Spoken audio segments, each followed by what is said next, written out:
Good afternoon, everyone. Good afternoon, sir. Good afternoon, sir. Good afternoon.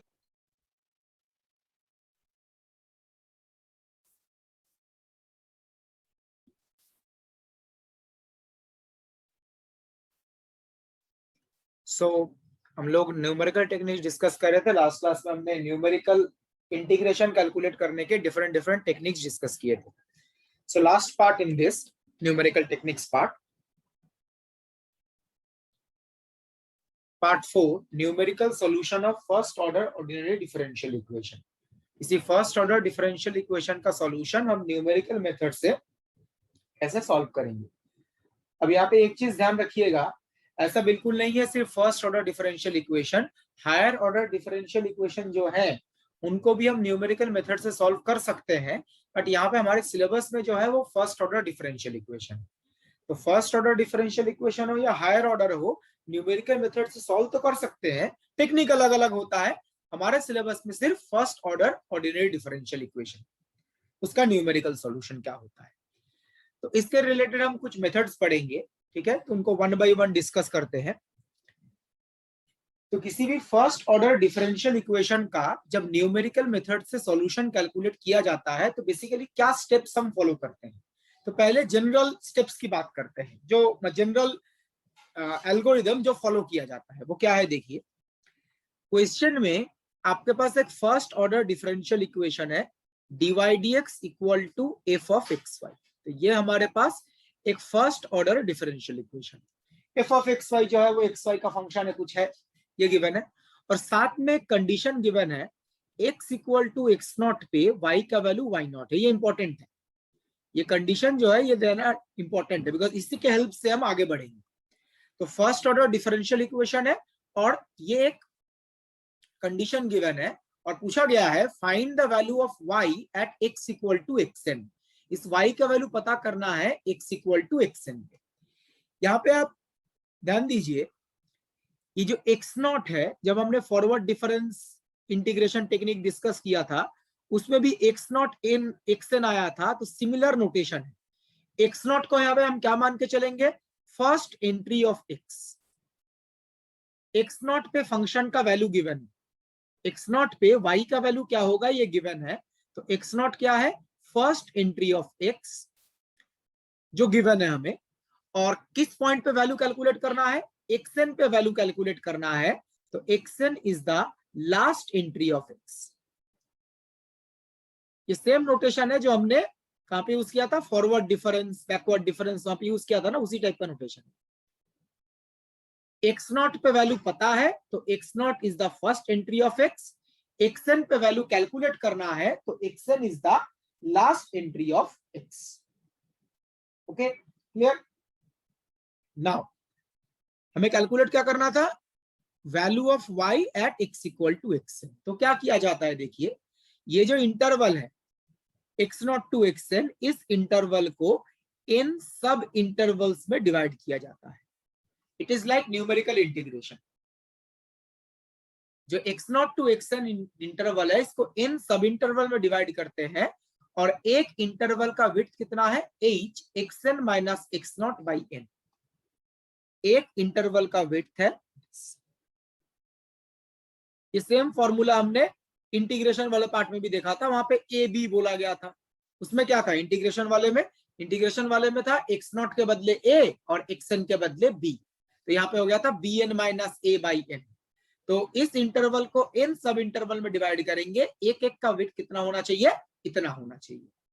अब यहाँ पे एक चीज ध्यान रखिएगा, in case of numerical solution of first order differential equation, ये जो h है ना, h क्या था, width of the sub interval. इस h को स्टेप साइज भी बोला जाता है, स्टेप साइज और स्टेप लेंथ। मतलब क्वेश्चन में जब बोला जाए ये स्टेप साइज जो है या इतना गिवन है, step size step length given है, मतलब वो h की बात कर रहा है। तो h को स्टेप साइज देने का मतलब ये है हम एक स्टेप में x का वैल्यू h चेंज करेंगे। स्टेप साइज h होने का मतलब है हम एक स्टेप में x का वैल्यू कितना चेंज करेंगे, h चेंज करेंगे। जैसा इस टेबल में देख सकते हो, ये x नॉट है, x not plus h, x not plus H से एक्स नॉट प्लस 2h। तो एक स्टेप में x का वैल्यू कितना चेंज करेंगे, h अमाउंट चेंज करेंगे, h अमाउंट चेंज करेंगे। तो h को बोलते हैं स्टेप साइज। और जो n है ना, n को क्या बोला गया है ऊपर, नंबर ऑफ सब इंटरवल्स, इसको आप नंबर ऑफ स्टेप्स भी बोल सकते हैं।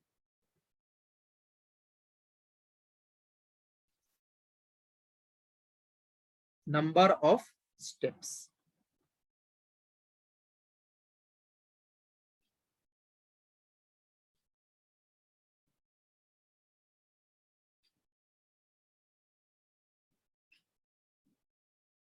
तो h is the step size and n is the number of steps। अब देखिए कैलकुलेशन कैसे किया जाता है। हमें क्वेश्चन में क्या गिवन है, क्वेश्चन में x नॉट पे फंक्शन का वैल्यू या y का वैल्यू क्या है ये गिवन है, ये हमें पता है। x नॉट y नॉट जो है ये हमें पता है, ये information, this part is known to us, ये क्वेश्चन में गिवन होगा। क्या किया जाता है, एक स्टेप आगे बढ़ा जाता है। अब एक स्टेप पे कितना x के वैल्यू में इंक्रीमेंट होगा, h। देखिए इनिशियल वैल्यू कितना था, x नॉट, कितना चेंज किया एक स्टेप में, h। तो x का नया वैल्यू क्या है, x का नया वैल्यू है x not plus h, x का नया वैल्यू है x नॉट प्लस h। तो x नॉट प्लस h पे y का वैल्यू कैलकुलेट किया जाता है।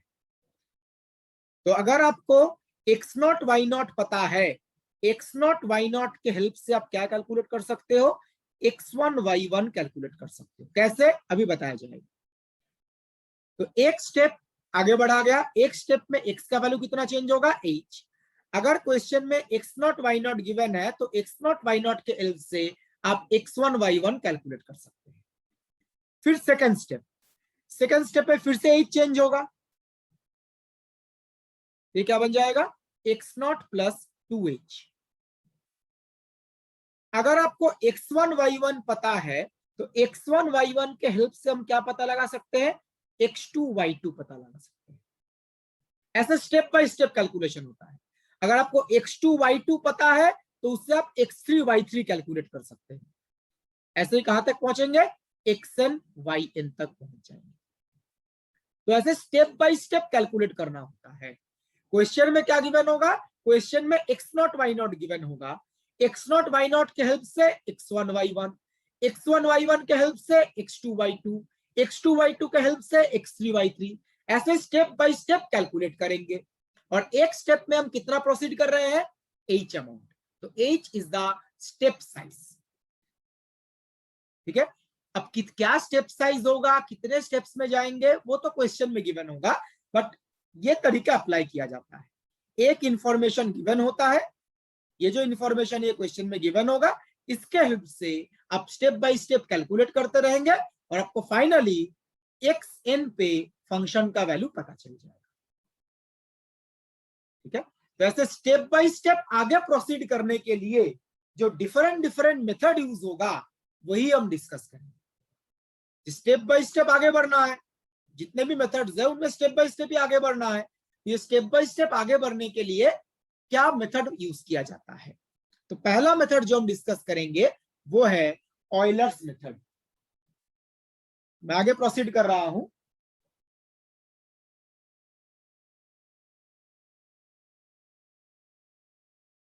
ऑयलर्स मेथड या इस मेथड को फर्स्ट ऑर्डर मेथड भी बोला जाता है। क्यों फर्स्ट ऑर्डर बोला गया, अभी समझ में आ जाएगा। ऑयलर्स मेथड और फर्स्ट ऑर्डर मेथड, तो इसके बाकी जो मेथड्स हम पढ़ेंगे ना, उसमें second order, third order, fourth order method पढ़ेंगे।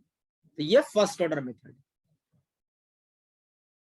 अब इसका मतलब क्या है, फर्स्ट ऑर्डर बोलने का क्या मतलब है, देखिए क्वेश्चन में क्या गिवन है information, x equal to X not पे y का value given.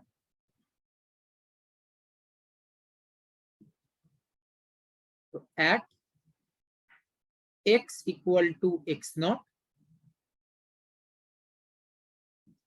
y is y not, ये क्वेश्चन में गिवन है। अब हमने क्या बोला, एक एक स्टेप में हम कैलकुलेशन करते हैं। तो एक्स नॉट को क्या चेंज करेंगे, h अमाउंट चेंज करेंगे, तो हमें क्या मिलेगा, एक्स नॉट प्लस h। तो at x equal to X not plus H, हम y का वैल्यू कैलकुलेट करेंगे। एक स्टेप में तो हम यही कैलकुलेट करते हैं ना, ऐसे स्टेप बाय स्टेप बहुत सारे स्टेप्स कैलकुलेट करने पड़ेंगे, ये हमें कैलकुलेट करना है। तो देखिए ये जो वैल्यू होगा y इक्वल टू y1 पे, ये क्या होगा y not plus change in y। अगर x में चेंज हो रहा है तो y में भी तो चेंज होगा, अगर x में चेंज हो रहा है तो y में भी चेंज होगा। यहाँ पे जो h है,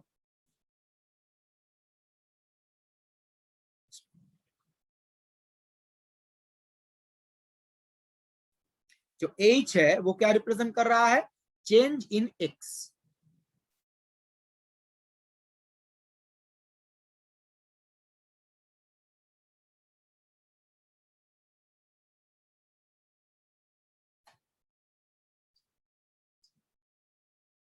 Just 1 minute.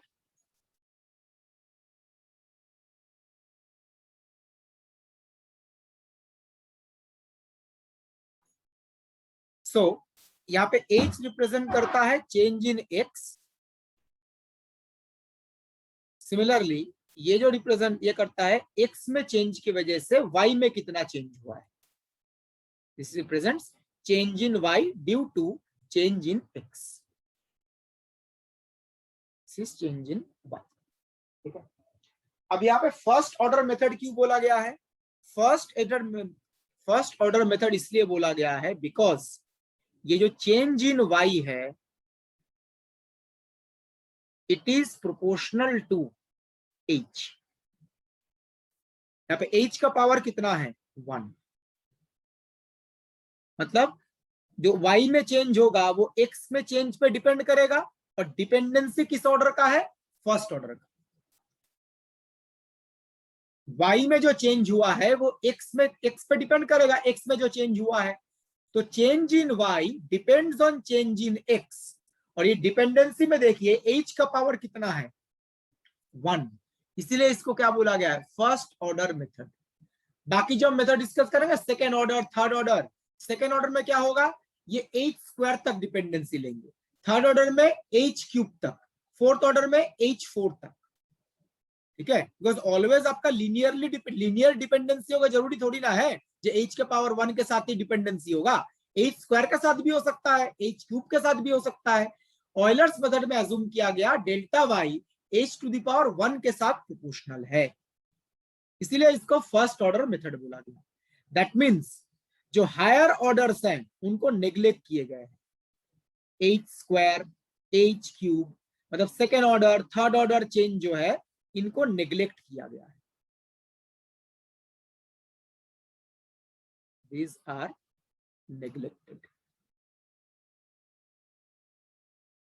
सिर्फ फर्स्ट ऑर्डर चेंज कंसीडर किया गया, बाकी जो हायर ऑर्डर चेंजेस हैं उनको नेग्लेक्ट किए गए हैं। तो आप देखिए अगर आप जिन पार्ट्स को आप नेग्लेक्ट करोगे वही तो एरर की तरह बिहेव करेगा ना। जैसे आपने फर्स्ट ऑर्डर चेंज तक कैलकुलेशन में लिया है, बाकी हायर ऑर्डर को नेग्लेक्ट किया, तो जिस पार्ट को आपने नेग्लेक्ट किया ये बेसिकली क्या रिप्रेजेंट करेगा, एरर इन कैलकुलेशन। ये जो पार्ट है ये बेसिकली क्या रिप्रेजेंट करेगा, एरर इन कैलकुलेशन। अब बताइए इसमें डोमिनेटिंग पार्ट कौन सा है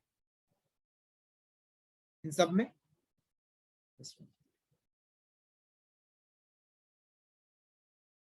इनमें डोमिनेटिंग है h², बिकॉज h का वैल्यू जो है वो लेस देन 1 होता है ना। नॉर्मली किसी भी न्यूमेरिकल कैलकुलेशन में जो h दिया जाता है वो लेस देन 1 है, h अगर ग्रेटर देन 1 है तो अमाउंट ऑफ एरर तो बहुत ज्यादा हो जाएगा। तो h जो है वो लेस देन 1 है, तो हम बोल सकते हैं h² will be greater than h³, greater than h⁴ and so on. मतलब जिन पार्ट्स को नेग्लेक्ट किया गया है उनमें से डोमिनेटिंग पार्ट कौन सा होगा, डोमिनेटिंग पार्ट होगा h²। तो एरर ये भी किस ऑर्डर का होगा, h²।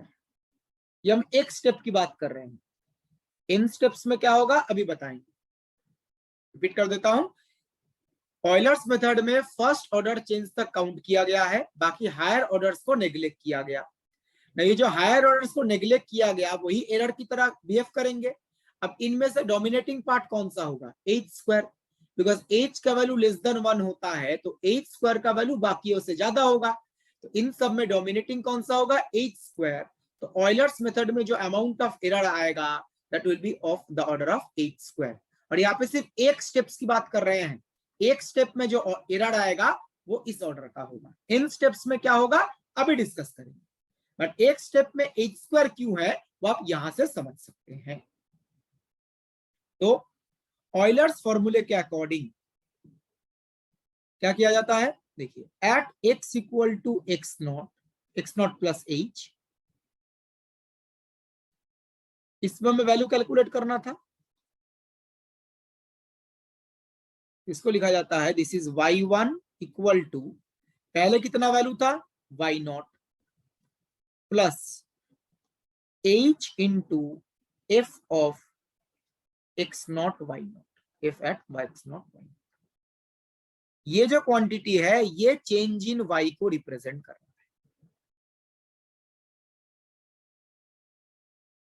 This is change in y। x not पे वैल्यू कितना था? y0, हमें x नॉट प्लस h पे कैलकुलेट करना था। Suppose x not plus h पे है y1, तो y1 is y0 plus change in y। तो y0 जो पहले वैल्यू था प्लस ये अमाउंट ऑफ चेंज है। और जैसा बताया गया था जो अमाउंट ऑफ चेंज है वो h टू द पावर 1 के साथ प्रोपोर्शनल है। देखिए इसके अंदर h टू द पावर 1 है। First order change, first order तक कंट्रीब्यूशन लिया। ना अगर आपको y1 पता चल गया, y2 कैसे कैलकुलेट करेंगे? नेक्स्ट स्टेप में x का वैल्यू कितना होगा? x नॉट प्लस 2h, इसको x2 बोलते हैं। और एक स्टेप कैलकुलेट करते हैं, इस पे y का वैल्यू कितना होगा? y2 कितना आएगा? देखिए पहले कितना वैल्यू था? y1 plus del plus change हुआ है,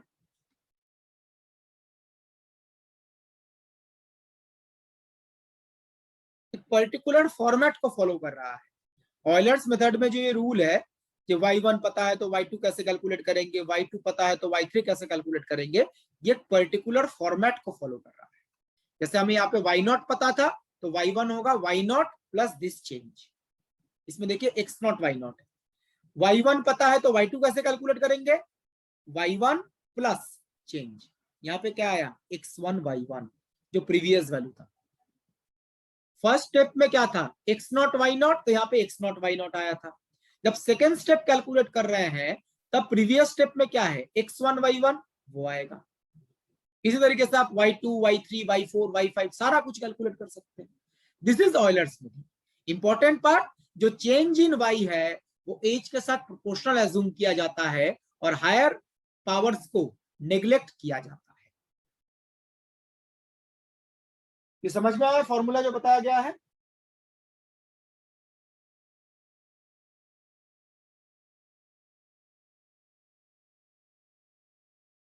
तो मैं आगे प्रोसीड कर रहा हूं।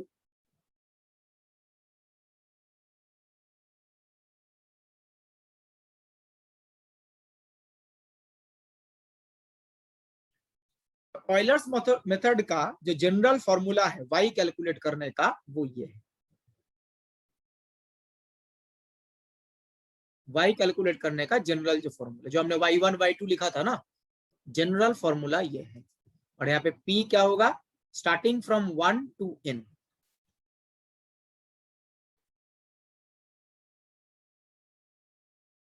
p इंटीजर्स होंगे, positive integers, starting from 1 up to n।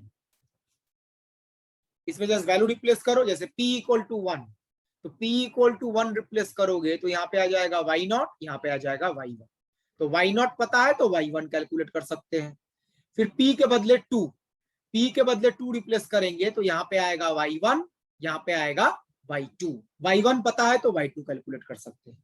तो ऑयलर्स मेथड का फॉर्मूला यह है, इसको यूज करके आप स्टेप बाय स्टेप कैलकुलेशन कर सकते हैं। p के वैल्यूज 1 टू n है, ठीक है। Now the important part is this, error क्या होगा? अभी हमने डिस्कस किया था जो एरर है, error in each step is of the order of h²। एक स्टेप में एरर कितना होता है, h² ऑर्डर का। ऐसा क्यों, अभी डिस्कस किया गया था। Because h², h³, h⁴, h⁵ इनको नेग्लेक्ट करते हैं, जिसमें डोमिनेटिंग कौन सा होगा, h²। अब बताइए एक स्टेप में एरर अगर h² है तो ईच जो फर्स्ट स्टेप है उसमें भी h² होगा, जो सेकंड स्टेप है उसमें भी h² होगा, थर्ड स्टेप में भी कितना होगा, h²।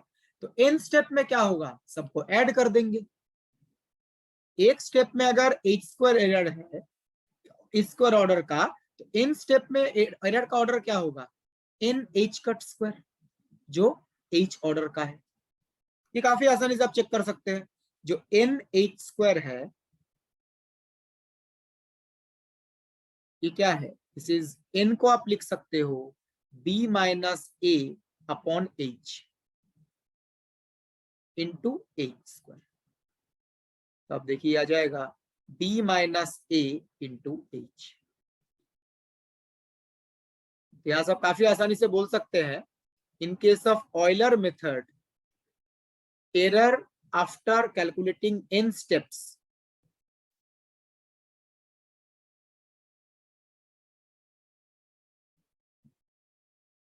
will be of the order of h। ये h ऑर्डर का होगा, ठीक है। या अगर हम n के टर्म्स में सोचें, n(h²), इसको n में चेंज करते हैं। ये एक बार नेट में पूछा गया था, ये एरर किस ऑर्डर का है, यही पूछा गया था ऑयलर्स मेथड से। n को n ही रखते हैं, h को n में चेंज करते हैं, तो h² के बदले आ जाएगा b-a² ये क्या आ जाएगा, b-a² इंटू 1/n। तो क्वेश्चन में ये पूछा गया था n स्टेप कैलकुलेट करने के बाद जो एरर आएगा वो किसके साथ प्रोपोर्शनल होगा। एक ऑप्शन में 1/n गिवन था, तो n स्टेप्स कैलकुलेट करने के बाद जो एरर आएगा वो 1/n ऑर्डर का होगा।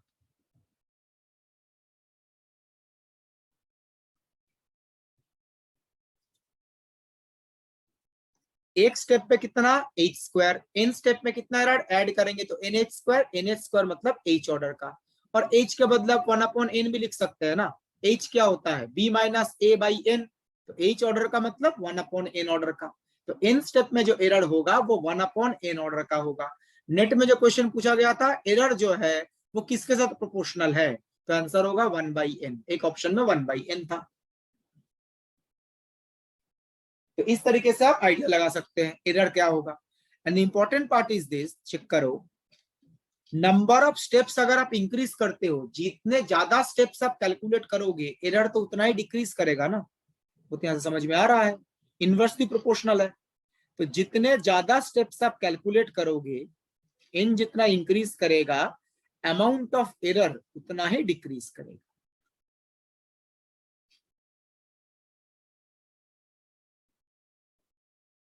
बस 1/n के साथ प्रोपोर्शनल है, जितने ज्यादा स्टेप्स कैलकुलेट करेंगे उतना ही अमाउंट ऑफ एरर जो है वो डिक्रीज करेगा। तो किसी भी न्यूमेरिकल मेथड के लिए ज्यादा स्टेप्स कैलकुलेट करेंगे तो ज्यादा एक्यूरेसी आएगा, मतलब एरर कम होगा,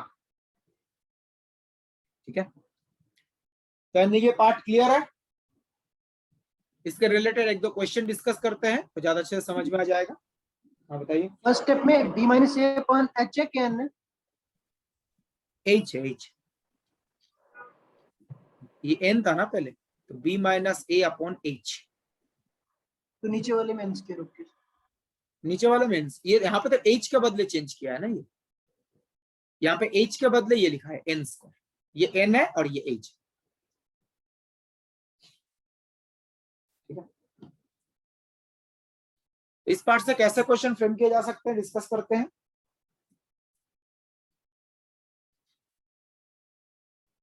please read the question and try to solve it.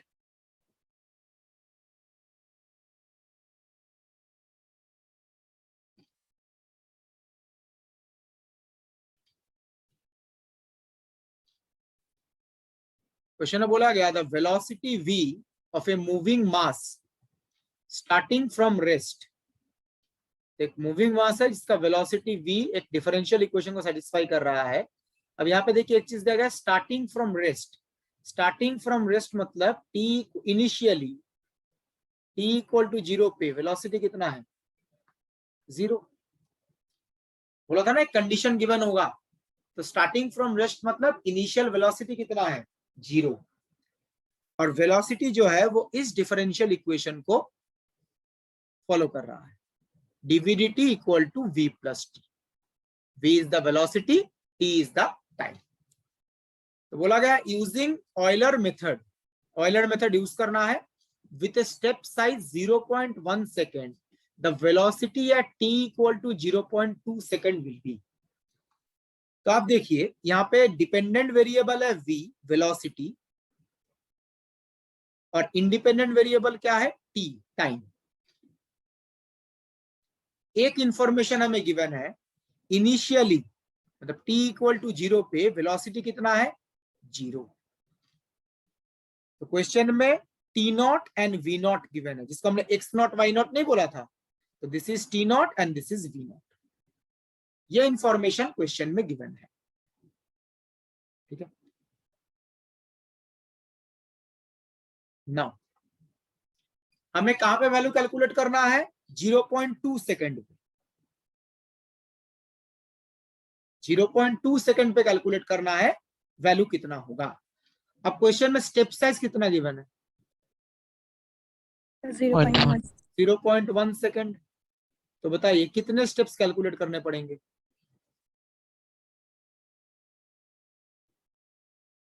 दो स्टेप्स। 2 ये क्या था b माइनस ए अपॉन एन, ए फर्स्ट एंट्री है b लास्ट एंट्री है अपॉन h। इस केस में लास्ट एंट्री क्या है जहां पे वैल्यू कैलकुलेट करना है 0.2 सेकेंड, और फर्स्ट एंट्री क्या है जहां पे वैल्यू गिवन है और h है 0.1। तो आप इसको ऐसे भी ध्यान रख सकते हैं, यहाँ पे a क्या रिप्रेजेंट करता है, a रिप्रेजेंट करता है जिस पॉइंट पे वैल्यू गिवन है। कहां पे वैल्यू गिवन है इनिशियल टाइम पे, तो a का वैल्यू 0।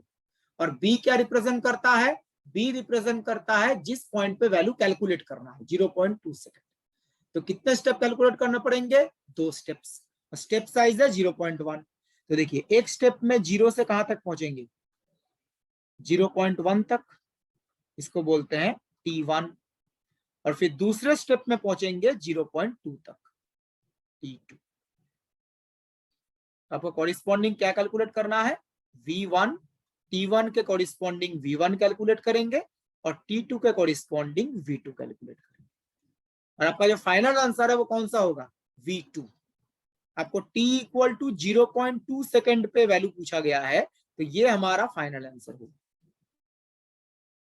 t इक्वल टू 0.2 पे कितना वैल्यू, ठीक है ना।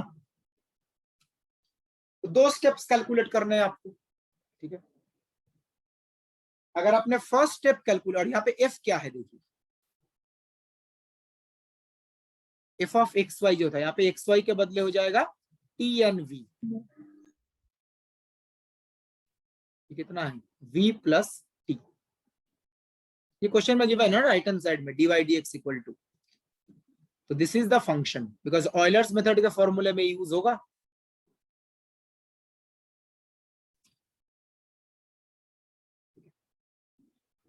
तो मैं आगे प्रोसीड कर रहा हूं।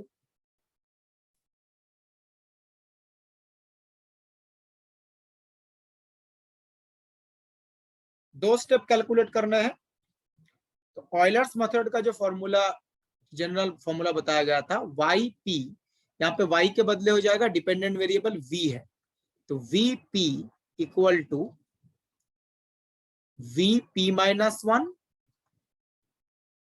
y के बदले यहाँ पे v है, प्लस h इंटू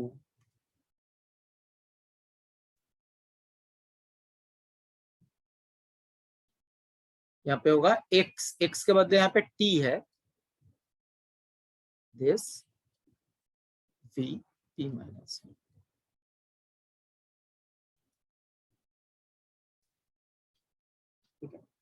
अब यहाँ पे p का वैल्यू क्या क्या होगा, 2 स्टेप्स है ना, तो p का वैल्यू हम 1 से स्टार्ट करते हैं n तक, यहाँ पे n का वैल्यू 2 है, तो p के 2 वैल्यूज होंगे 1 and 2. So for p equal to 1,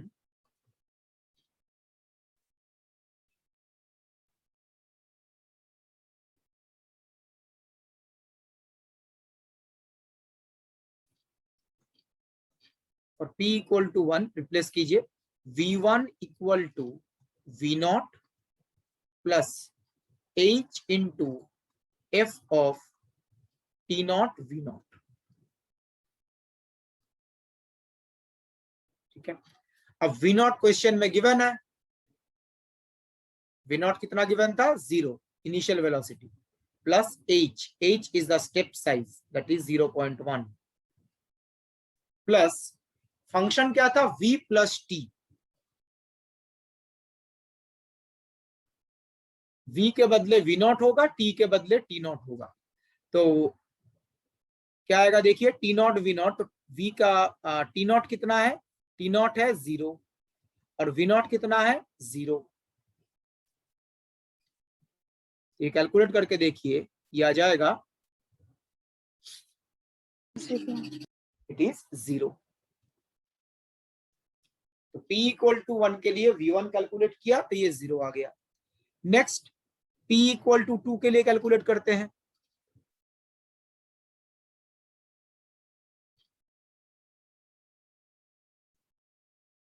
और phi equal to 2 general formula replace कीजिए, v2 is equal to v1 plus h into f of t1 v1.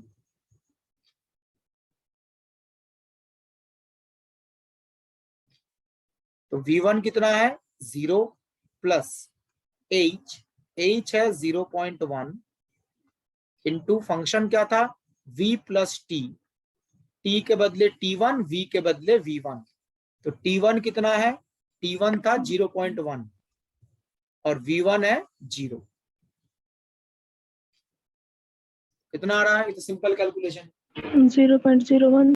0.01, और ये v2 ही हमें कैलकुलेट करना था. So velocity of the particle at t equal to 0.2 second will be 0.01 metre per second. इस second, इस time पे velocity होगा 0.01 metre per second. 2 step में कैलकुलेट किया, आपको यही पूछा गया था. अब कितने स्टेप में कैलकुलेट करना है, स्टेप साइज क्या है, ये तो क्वेश्चन में गिवन होगा, डोंट वरी अबाउट दैट. आपको खुद से कुछ एज्यूम नहीं करना, स्टेप साइज या नंबर ऑफ स्टेप्स कुछ ना कुछ क्वेश्चन में गिवन होगा ही होगा.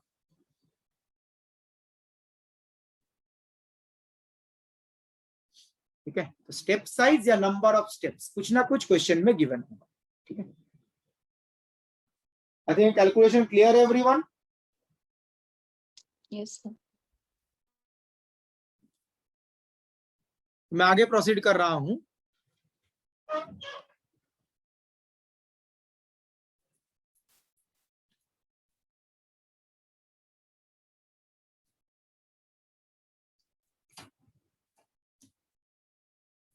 Please try this question.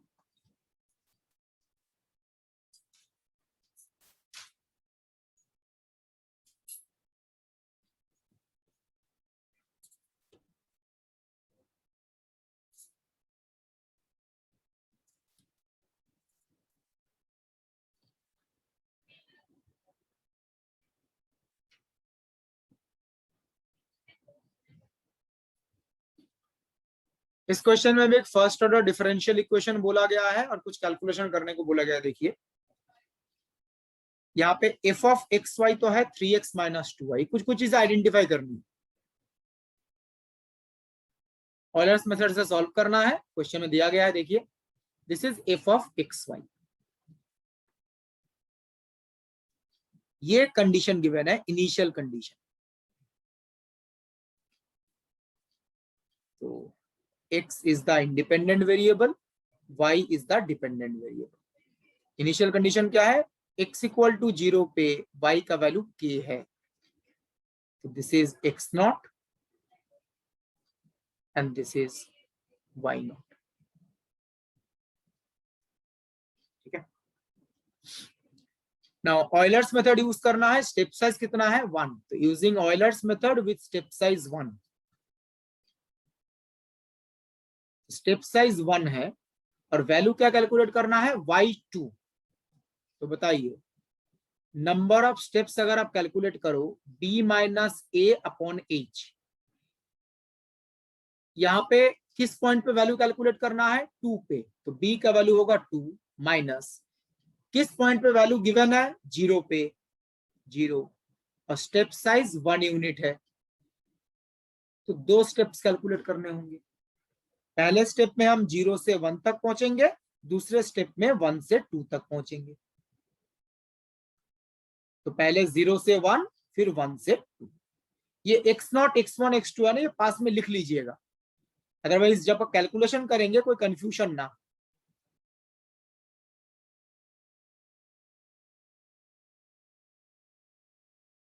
ये 2 स्टेप्स में आपको कैलकुलेशन करना है, ठीक है।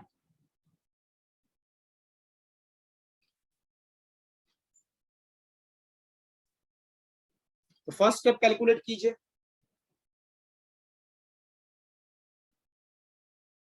x इक्वल टू 1 पे y का वैल्यू कितना है।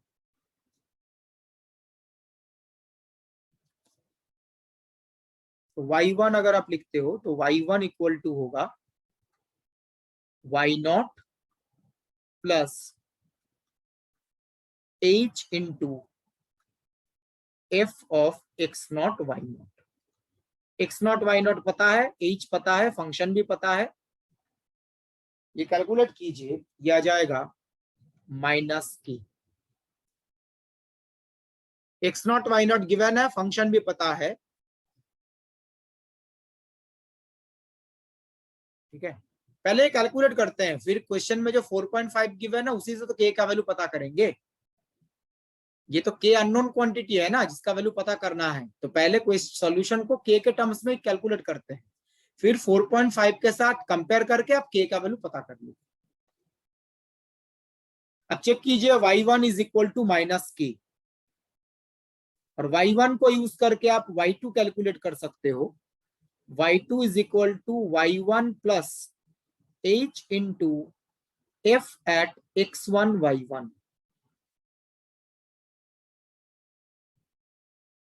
ये कैलकुलेट करो, यह जाएगा k प्लस 3।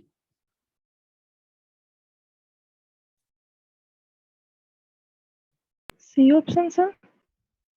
राइट, और ये जो k प्लस 3 है, यही y2 क्वेश्चन में गिवन है 4.5, तो कंपेयर कर सकते हैं। तो y2 is equal to 4.5 question में गिवन है, और हमने जो कैलकुलेट किया उसमें y2 आ रहा है k प्लस 3। यहां से आप काफी आसानी से k का वैल्यू बता सकते हैं, इट इज 1.5। यही पूछा गया था, k का वैल्यू है कितना। हमने पहले ऑयलर्स मेथड से कैलकुलेट किया और क्वेश्चन में जो आंसर गिवन है उसके साथ कंपेयर किया, कंपेयर करके ही आपको k का वैल्यू पता चल जाएगा। इस स्टेप में किसी को कोई डाउट है तो please ask.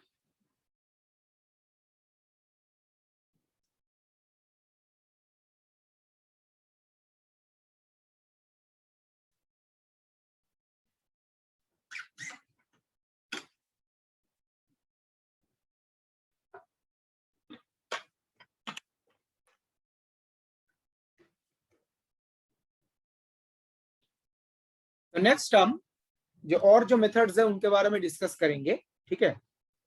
Basically second order, third order and fourth order method. ये तो फर्स्ट ऑर्डर मेथड था, second order, third order and fourth order method क्या है। तो मैं आगे प्रोसीड कर रहा हूं, देखिए। तो नेक्स्ट जो हम डिस्कस करेंगे that is about Runge Kutta method. And जो रुंगे-कुट्टा मेथड है इसके 3 अलग अलग फॉर्मूलेज है, basically second order, third order, fourth order. जो ऑयलर्स मेथड था वो फर्स्ट ऑर्डर मेथड था, और जो रुंगे-कुट्टा मेथड है उसमें भी 3 केसेस आएंगे, 3 टाइप डिफरेंट मेथड्स आएंगे, second order, third order and fourth order. अब जैसे मैंने बोला second order, third order, fourth order का इसका मतलब क्या है। सेकेंड ऑर्डर का मतलब है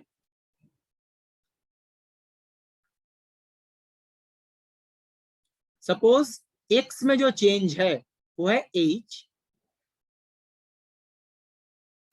सेकेंड जो x में चेंज है वो h है, तो जो चेंज इन y है it will be of the order proportional to h square. x में चेंज अगर h है तो y में जो चेंज होगा वो h स्क्वायर के साथ प्रोपोर्शनल होगा, h स्क्वायर के साथ। ऑयलर्स मेथड में क्या था, h के साथ, यहाँ पे हाईएस्ट पावर कितना आएगा, h स्क्वायर। तो अब यहाँ पे नोटिस करो h स्क्वायर तक लेने का मतलब बाकी जो हायर ऑर्डर्स है उनको नेग्लेक्ट किए गए हैं। यहाँ पे किस किस पार्ट को नेग्लेक्ट किया गया है, h cube, h to the power 4, h to the power 5, ये जो टर्म्स है इनको नेग्लेक्ट किए गए हैं। h और h स्क्वायर तक लिया गया तो हायर पावर्स को नेग्लेक्ट किया गया है। तो बताइए इस केस में जो एरर आएगा वो किस ऑर्डर का होगा, h क्यूब। इसमें डोमिनेटिंग पार्ट कौन सा है, h cube, because h is less than 1 normally, तो h cube is greater than h to the power 4, h to the power 4 is greater than h to the power 5 and so on.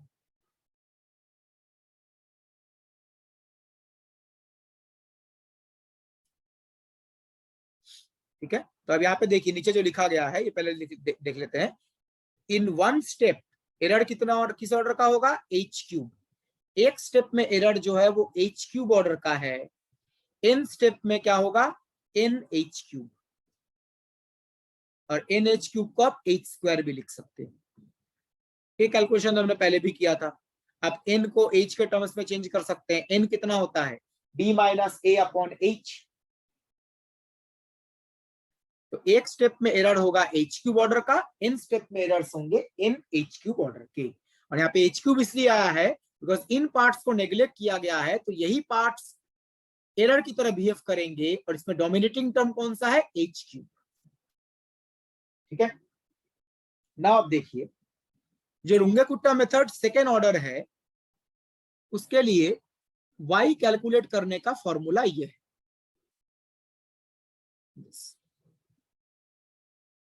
और यहां पे भी p का value क्या होगा, 1 to n।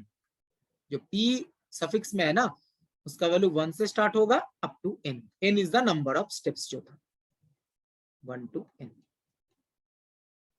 अब यहाँ पे एक चीज नोटिस कीजिए, ये जो पार्ट है ये पार्ट बेसिकली क्या रिप्रेजेंट करेगा, चेंज इन y। ये जो yp माइनस 1 है, yp माइनस 1 तो प्रीवियस वैल्यू है ना, yp माइनस 1 जो प्रीवियस वैल्यू है, अगर आपको प्रेजेंट वैल्यू चाहिए तो इसके साथ ये चेंज ऐड करना पड़ेगा। तो yp equal to yp minus 1, ये प्रीवियस वैल्यू है जो प्रीवियस स्टेप में था, इसके साथ ये जो पार्ट ऐड किया गया ये बेसिकली चेंज इन y को रिप्रेजेंट करता है, जिसको 1/2 k1 प्लस k2 ये लिखा गया। अब k1 k2 क्या है, देखिए k1 k2 का एक्सप्रेशन यहाँ पे लिखा गया है। k1 इज दिस, k1 ये है। अगर आप थोड़ा ध्यान से देखें यही चेंज ऑयलर्स मेथड में भी लिया गया था। मैं थोड़ा पीछे जाता हूं, देखिए ऑयलर्स मेथड में ये फॉर्मूला नहीं था, चेंज इन y, ये पार्ट ऑयलर्स मेथड में ये जो पार्ट था यही चेंज इन y था। इसी को रुंगे-कुट्टा मेथड में क्या बोला गया, k1। सेम एक्सप्रेशन जो यहाँ पे आया है। इसका ऑर्डर क्या होगा, कोई बता सकता है किस ऑर्डर का होगा, मतलब h के साथ क्या डिपेंडेंसी होगा इसका, स्क्वायर। ये तो h ही होगा ना, ये तो ऑयलर्स मेथड जैसा ही है। ये जो टर्म है तो ऑयलर्स मेथड में भी आया था ना, और ऑयलर्स मेथड में चेन किस ऑर्डर का होता है, h ऑर्डर का होता है। तो ये पार्ट तो h होगा, या प्रोपोर्शनल टू h भी आप प्रोपोर्शनली लिख दो, बिकॉज मैंने ऊपर प्रोपोर्शनली लिखा है। This part is proportional to h। ठीक है, ये जो k2 पार्ट है इसमें h स्क्वायर का प्रोपोर्शनलिटी आ रहा है, this will be proportional to h square. Euler's method में सिर्फ h के साथ डिपेंडेंसी लिया गया था, यहाँ पे h स्क्वायर के साथ भी है। अब आपको लगेगा एच स्क्वायर कहां से आया, क्या पता एच स्क्वायर कहीं पे दिख ही नहीं रहा है।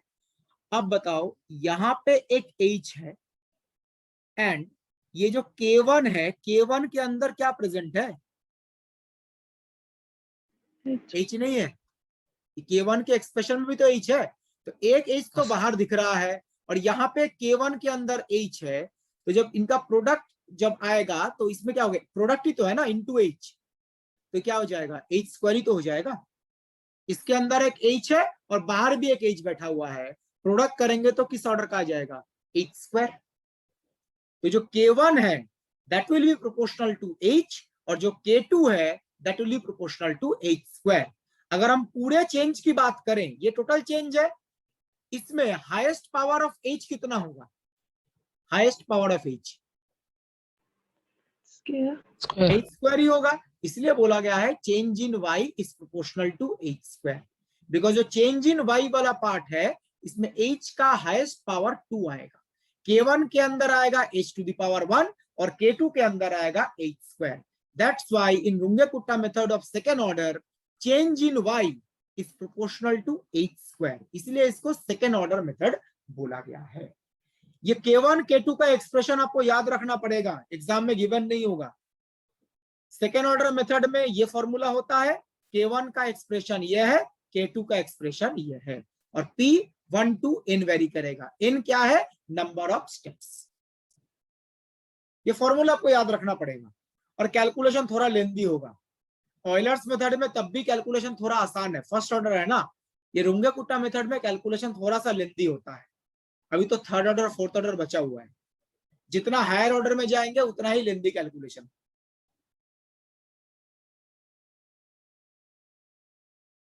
ठीक है, नॉर्मली इस पार्ट से अगर क्वेश्चन पूछा जाता है ना तो एक या दो स्टेप का ही कैलकुलेशन पूछा जाएगा, बिकॉज एक या दो स्टेप में ही काफी लेंदी कैलकुलेशन हो जाता है।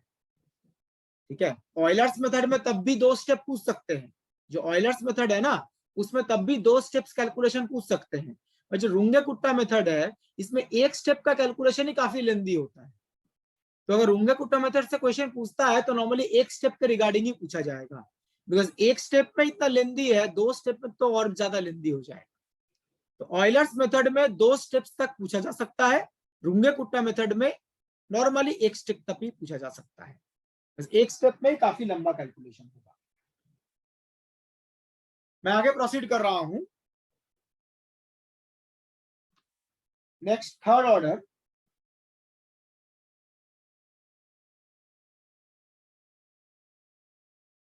so Runge Kutta method of third order formula looks like this. इसमें K1 K2 K3 तीन आ गए। सेकेंड ऑर्डर मेथड में दो टर्म्स जैसे K1 K2, थर्ड ऑर्डर में K1 K2 K3। और इस फॉर्मूले में जो ये 1/6 वाला पार्ट है यही चेंज इन Y को रिप्रेजेंट कर रहा है।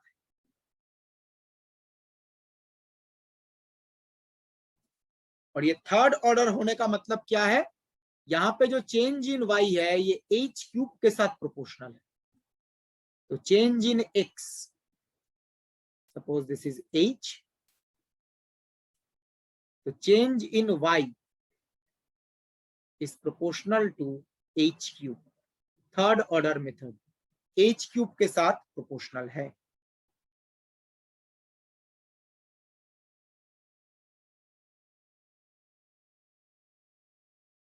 ठीक है, अब यहाँ पे H क्यूब कैसे आया देखिए, K1 K2 का एक्सप्रेशन देखेंगे तो आपको पता चल जाएगा। देखिए K1 जो है ये किसका प्रोपोर्शनल है, एनीवन?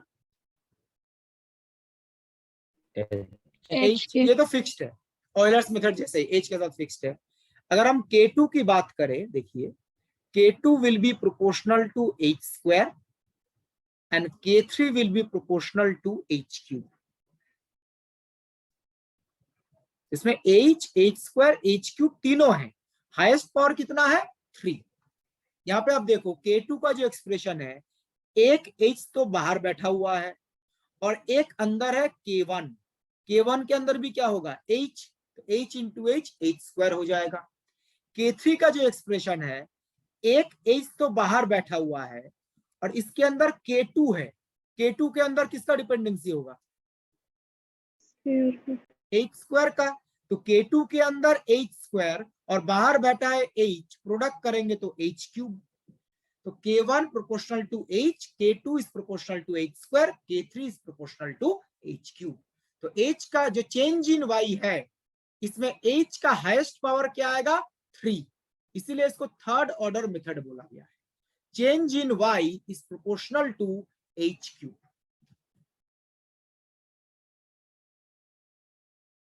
तो यहाँ पे h³ तक डिपेंडेंसी लिया गया है, मतलब इसके ऊपर जो हायर पावर्स है उनको नेग्लेक्ट किया गया है। h4, h⁵, इनको नेग्लेक्ट किया गया है। तो इस केस में जो एरर होगा वो किस ऑर्डर का होगा?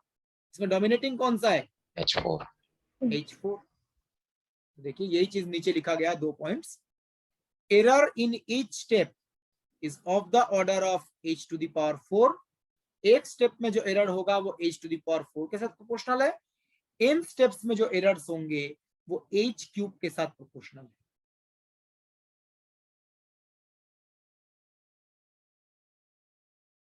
तो एक स्टेप में h⁴, इन स्टेप्स में nh⁴ जो h³ आ जाएगा। अगर आपको ये पूछा जाता है ना, जो रुंगा-कुट्टा मेथड ऑफ थर्ड ऑर्डर, इसमें एरर किस ऑर्डर का होगा? स्टेप्स के बारे में कुछ नहीं बोला गया, स्टेप्स के बारे में कुछ नहीं बोला गया। Runge Kutta method of third order, error कितना है? तो आप कौन सा आंसर बताएंगे इनमें से?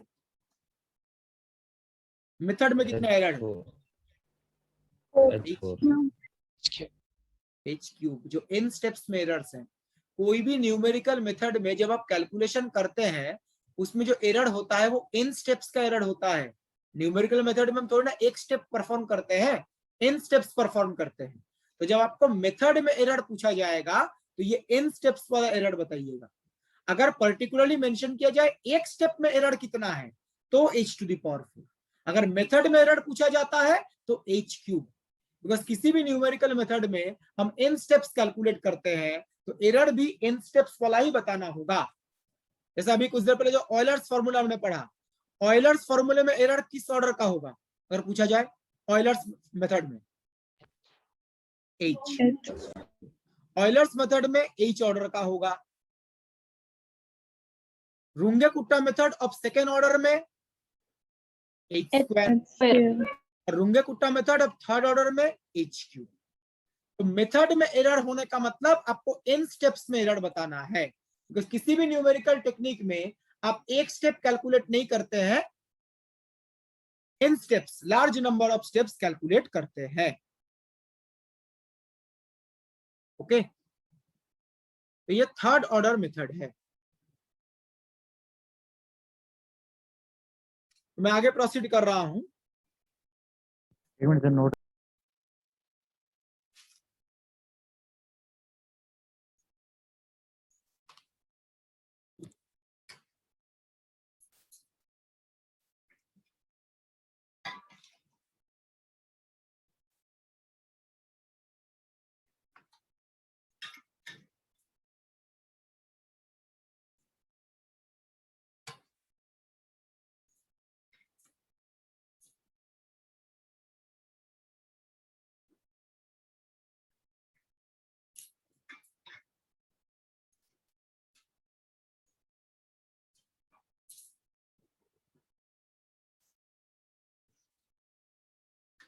हो गए।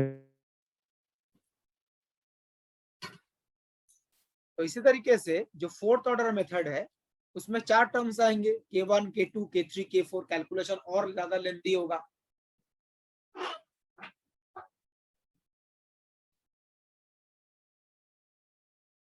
तो रुंगे-कुट्टा मेथड ऑफ फोर्थ ऑर्डर, उसके अकॉर्डिंग y का जो फॉर्मूला है वो ये आता है। इसमें भी जो p है वो 1 to n है। जैसा मैंने बोला, रुंगे-कुट्टा मेथड से अगर क्वेश्चन होता है ना, तो मुझे नहीं लगता एक स्टेप से ज्यादा पूछा, 1 या 2 स्टेप से ज्यादा पूछा जाएगा। 2 स्टेप भी काफी ज्यादा है, 1 स्टेप ही पूछा जाएगा, काफी लेंथी कैलकुलेशन होता है। p = 1 to n। और यहाँ पर जो चेंज इन y है उसके अंदर 4 टर्म्स है, K1, K2, K3, K4। This represents change in y। अगर आप देखें जो K1 है, बिकॉज ये रिपीटेशन एक ही टाइप का है जो मैंने पहले भी बताया, K1 is proportional to H, K2 is proportional to H square, K3 is proportional to H cube,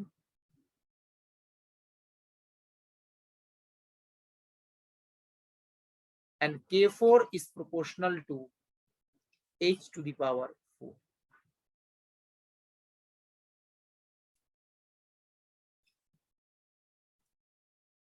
H square, H cube, H to the power 4. मतलब इस केस में जो चेंज इन Y है वो H to the power 4 के साथ proportional है। Highest power है H to the power 4 to H to the power 4. तो सिंस यहाँ पे H to the power 4 तक लिया गया है, तो देखिए एक स्टेप में एरर कितना है, H to the power 5 order का, बाकियों को नेग्लेक्ट किया गया। तो H to the power 4 तक लिया गया है, तो एक स्टेप में एरर होगा H to the power 4 और n स्टेप्स में एरर होंगे H to the power, sorry एक स्टेप में H to the power 5, n steps में H to the power 4। अगर आपको मेथड में पूछा जाता है तो H to the power 4, एक स्टेप के लिए पूछा गया तो H to the power 5। एक स्टेप में H to the power 5 क्यों आया, बिकॉज यहाँ पे H to the power 4 तक डिपेंडेंसी लिया गया है, बाकी H to the power 5, H to the power 6 को नेग्लेक्ट किया गया है, तो डोमिनेटिंग पार्ट होगा H to the power 5। तो ये सारे फॉर्मूलेज आपको याद रखने हैं, ठीक है, मतलब याद रखना थोड़ा मुश्किल है, बट एक चीज बता देता हूं, जैसे मैंने बोला रुंगे-कुट्टा मेथड से अगर क्वेश्चन पूछा जाता है तो एक स्टेप से नॉर्मली क्वेश्चन पूछा जाएगा। नाउ नेट एग्जामिनेशन में न्यूमेरिकल टेक्निक से जैसे क्वेश्चन पूछे जाते हैं, जब तक अभी तक जैसे क्वेश्चन पूछे गए हैं, उससे एक आइडिया लगाना तो ये पॉसिबल है, जैसा भी क्वेश्चन पूछा जाएगा ना, अगर क्वेश्चन में फोर्थ ऑर्डर से भी सॉल्व करने को बोला गया है, second order, third order, fourth order, अब किसी भी मेथड से सॉल्व करो, आंसर में बहुत ज्यादा डिफरेंस नहीं आता है। रिपीटिंग, नेट एग्जामिनेशन में नॉर्मली जैसे क्वेश्चन पूछे जाते हैं नेट एग्जामिनेशन में, अब second order, third order, fourth order, इनमें से कोई भी एक मेथड, कोई भी एक ऑर्डर यूज करो, आंसर में बहुत ज्यादा चेंज नहीं होता। बहुत ज्यादा चेंज ना होने का मतलब है 2 डेसिमल प्लेस तक आंसर तो मैच कर ही जाता है। अब second order, third order, fourth order, कोई भी मेथड यूज करो, सेकेंड डेसिमल प्लेस तक, 2 डेसिमल प्लेस तक आंसर सब में सेम ही आएगा। एंड नॉर्मली नेट एग्जामिनेशन में 2 डेसिमल तक जो आंसर दिया रहता है वो 2 डेसिमल तक तो डिफरेंट ही होता है, ठीक है। तो ये आप एक तरीका अप्लाई कर सकते हो, जब क्वेश्चन में अगर थर्ड ऑर्डर, फोर्थ ऑर्डर भी पूछा जाए तो आप सेकेंड ऑर्डर से कैलकुलेट कर लो और देखो क्या आंसर आ रहा है, उससे आपको आइडिया तो लग जाएगा जो कौन सा आंसर करेक्ट हो सकता है। मैं इसलिए बता रहा हूं, थर्ड ऑर्डर, फोर्थ ऑर्डर में कैलकुलेशन काफी लेंदी होगा, सेकेंड ऑर्डर में तब भी थोड़ा सा आसान है। अगर आप कैलकुलेट कर पा रहे हैं तो बहुत अच्छी बात है। ऑब्वियसली फोर्थ ऑर्डर यूज करेंगे तो तब तो एग्जैक्ट मतलब आंसर मिलेगा जो आना चाहिए, लेकिन अगर आप फोर्थ ऑर्डर यूज ना करके सेकेंड ऑर्डर यूज करें तो I think second decimal place तक तो आंसर मैच करेगा, ठीक है। तो कुछ क्वेश्चन डिस्कस करते हैं।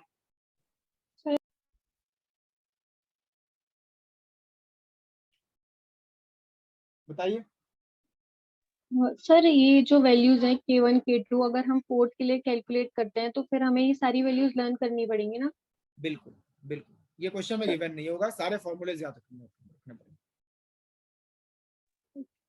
ठीक है। इसीलिए मैंने बोला ये फोर्थ ऑर्डर याद ना रख के ना, मोस्ट ऑफ द क्वेश्चन को सेकेंड ऑर्डर से सॉल्व कर लो, सेकेंड ऑर्डर याद रखना ज्यादा आसान है। सेकेंड ऑर्डर और सेकेंड ऑर्डर, थर्ड ऑर्डर और फोर्थ ऑर्डर से जो रिजल्ट आएगा ना वो 2 डेसिमल प्लेस तक तो मैच करेगा, डिफरेंस उसके बाद आएगा, ठीक है। 5 मार्क्स का आएगा sir question. And numerical technique से अभी तक जो क्वेश्चन पूछे गए हैं वो तो 5 मार्क्स के ही अभी तक जो पूछे गए, मतलब फर्स्ट ऑर्डर में क्यों नहीं होता? क्या फर्स्ट ऑर्डर में रुंगे-कुट्टा मेथड क्यों नहीं होता? फर्स्ट ऑर्डर तो वो ऑयलर मेथड ही है ना, अब जिन्होंने पहले इन्वेंट किया है उसको अपना नाम ही देंगे ना। अच्छा, इसलिए फर्स्ट ऑर्डर।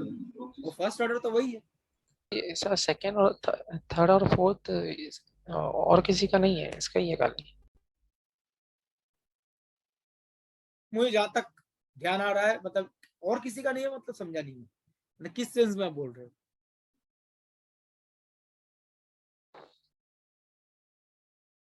अगर आप थोड़ा ध्यान से देखो, जो हमने ट्रेपेजॉइडल रूल, अगर मतलब आई डोंट नो, मतलब डिफरेंशियल इक्वेशन में ऐसा ही फर्स्ट ऑर्डर सेकंड ऑर्डर आता है इस केस में। जो लास्ट क्लास में हमने न्यूमेरिकल इंटीग्रेशन पढ़ा था, trapezoidal rule, Simpson 1/3, Simpson 3/8 rule, उसको भी आप ऐसे फर्स्ट डिग्री सेकंड डिग्री बोल सकते हो। जैसे ट्रेपेजॉइडल रूल में हमने क्या माना था, straight line first degree polynomial. Simpson 1/3 में क्या था, पैराबोला सेकंड डिग्री। 3/8 में थर्ड डिग्री। तो वहां पे भी ऐसे डिग्री चेंज हो रहे थे, ठीक है। जितना हायर ऑर्डर में जाएंगे या हायर डिग्री में जाएंगे, एक्यूरेसी उतना इंक्रीज करेगा। जैसे आप यहीं पे देख सकते हो, जो सेकेंड ऑर्डर मेथड है, सेकेंड ऑर्डर मेथड में एरर है h²। थर्ड ऑर्डर मेथड में एरर है h³। फोर्थ ऑर्डर मेथड में एरर है h⁴। किसमें एरर मिनिमम है? फोर्थ ऑर्डर में। h⁴ का वैल्यू h³ और h² से तो कम ही होगा ना। तो h⁴ है, it will be less than h³ less than h²। तो फोर्थ ऑर्डर रुंगे-कुट्टा मेथड में जो एरर आएगा वो बाकियों से कम होगा। तो जितना हम हायर ऑर्डर मेथड यूज करते हैं ना, उतना ही अमाउंट ऑफ एरर कम होता है, एक्यूरेसी बढ़ता है। जैसा हमने इंटीग्रेशन रूल में बताया था, ट्रेपेजॉइडल रूल के कंपैरिजन में सिम्पसन 1/3 रूल में एक्यूरेसी ज्यादा होता है। सिम्पसन 1/3 के कंपैरिजन में सिम्पसन 3/8 में एक्यूरेसी ज्यादा होता है। तो जितना हम हायर ऑर्डर में जाएंगे, उतना ही डिक्रीज करेगा। Okay,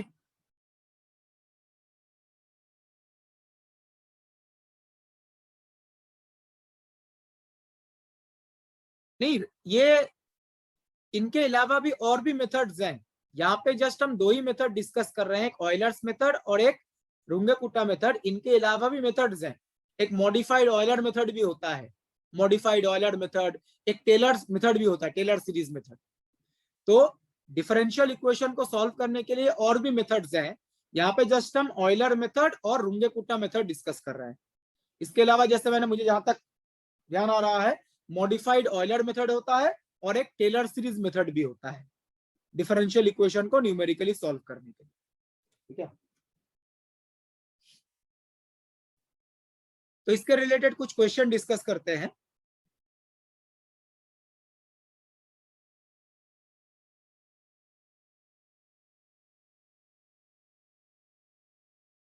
first question is this,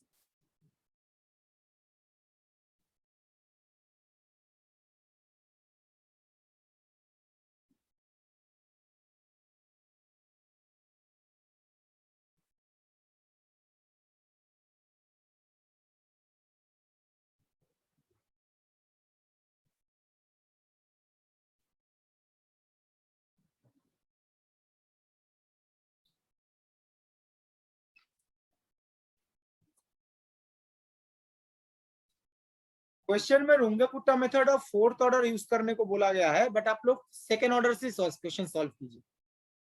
देखते हैं क्या आता है सेकेंड ऑर्डर अगर आप यूज करते हैं, कितना डिफरेंस आता है। बिकॉज आंसर से जो लग रहा है, आप सेकेंड ऑर्डर यूज करेंगे तब भी पता चल जाएगा।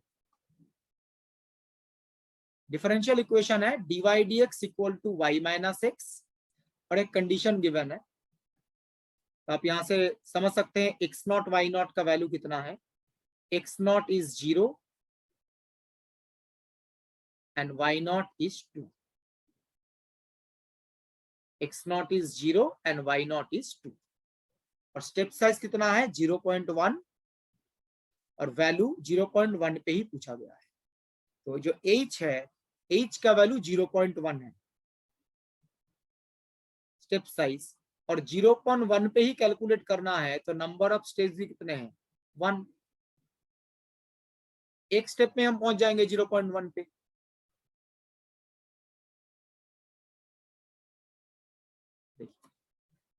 मैं सेकेंड ऑर्डर मेथड यूज कर रहा हूं, ठीक है।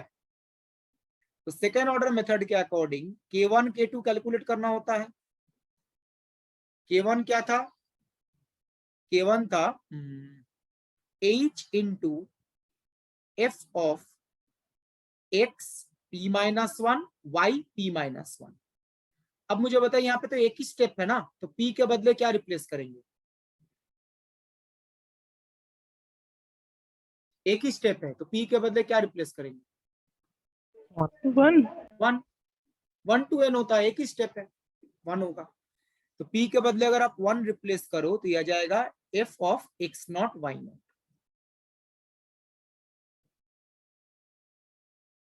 F of X naught Y not.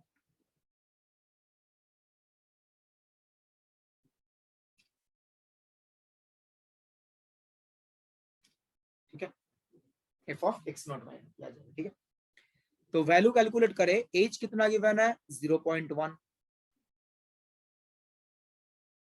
H है 0.1 इनटू फंक्शन कितना गिवन है? y minus x. तो फंक्शन के बदले y माइनस एक्स, एक्स के बदले x नॉट होगा, x नॉट कितना है? 0। y के बदले y नॉट होगा, y नॉट कितना है? 2। तो 0.1 इंटू वाई माइनस एक्स हो जाएगा 2, तो यह आ जाएगा 0.2।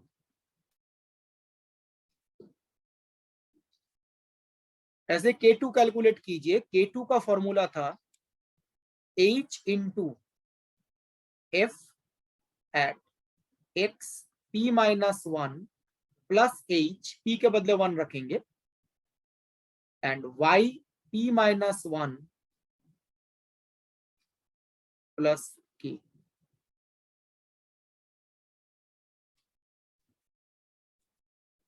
ठीक है, तो P के बदले अगर आप 1 रखते हो, देखो क्या आएगा?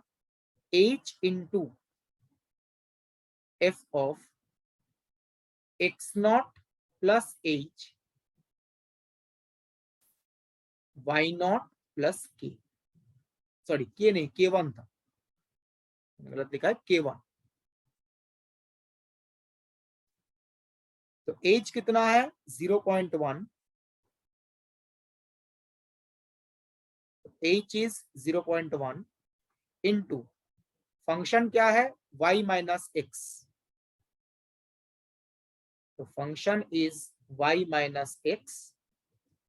x के बदले क्या रखेंगे? x के बदले x नॉट प्लस h। ध्यान रखिएगा, x के बदले x नॉट प्लस h।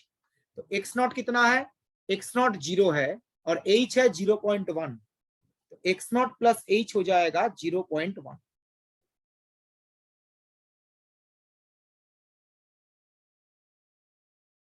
और y के बदले क्या रखेंगे? y के बदले रखेंगे y not plus K1। y not कितना है? y नॉट 2 है, क्वेश्चन में गिवन है, और K1 कितना है? कैलकुलेट किया हमने, 0.2। तो y नॉट प्लस K1 कितना हो जाएगा? 2.2।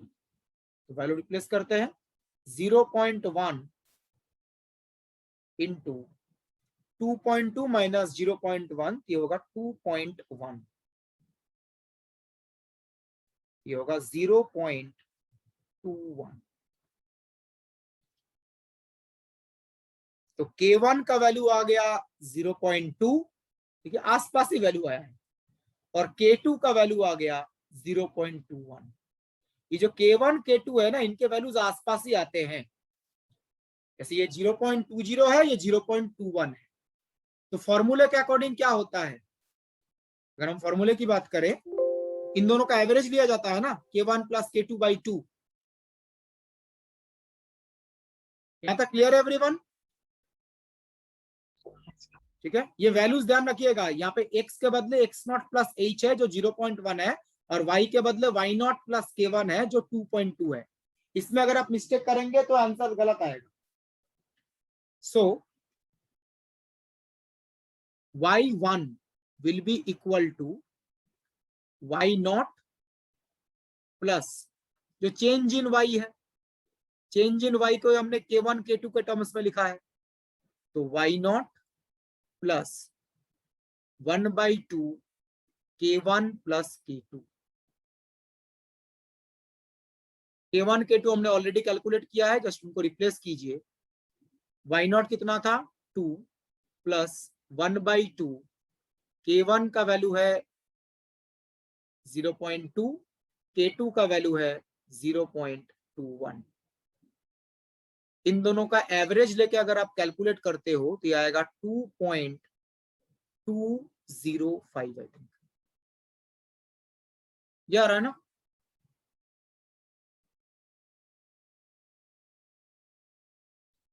Two point two zero five,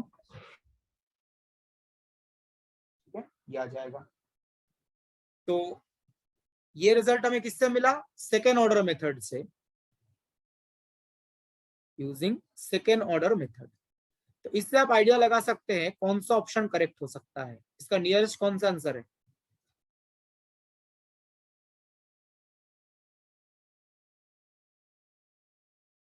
right, 2.21 I think C option है, इसका नियरेस्ट आंसर है 2.21 सी।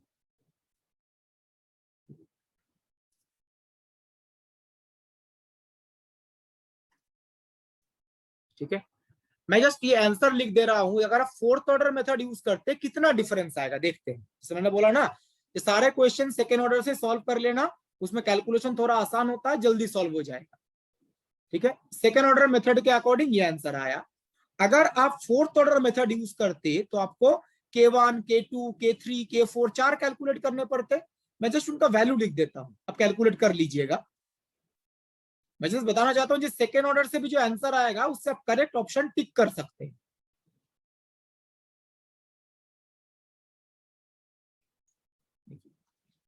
फोर्थ ऑर्डर मेथड्स के अकॉर्डिंग अगर आप कैलकुलेट करते हो, K1 अगर आप कैलकुलेट करोगे, K1 तो सेम आएगा 0.2। फिर K2 कैलकुलेट करो, K2 आ जाएगा 0.205। ये फोर्थ ऑर्डर मेथड के अकॉर्डिंग कैलकुलेशन बता रहे हैं। K1 K2 का फॉर्मूला थोड़ा अलग होता है। K3 अगर आप कैलकुलेट करें, यह आ जाएगा 0.20525। और अगर K4 कैलकुलेट करते हैं, यह आ जाएगा 0.210525। फोर्थ ऑर्डर मेथड के अकॉर्डिंग अगर आप कैलकुलेशन करते हैं तो ये रिजल्ट आ जाएगा। नाउ इनका अगर आप एवरेज कैलकुलेट करते हो, देखो एवरेज नहीं सॉरी, फॉर्मूला क्या था, y1 is equal to y0 plus change in y कितना होता है 1/6 plus K1 plus 2K2 plus 2K3 plus K4। ये फॉर्मूला था फोर्थ ऑर्डर मेथड। इसमें K1 K2 K3 K4 ये सारा पुट करके बताइए ये y1 कितना।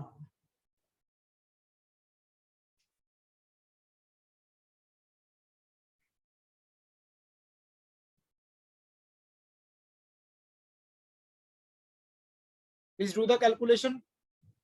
ये K1 K2 K3 K4 जो लिखा गया है ना, वो रिप्लेस कीजिए यहाँ पर, ये वैल्यूज इसमें रिप्लेस करके बताइए। y0 2 है, ये कितना आ रहा है 2.2 कितना आ रहा है 2.20517 2.20517। Yes sir. तो आप यहाँ पे चेक करके देखो रिजल्ट में कहां तक मैच कर रहा है, 3 डेसिमल तक मैच कर रहा है ना।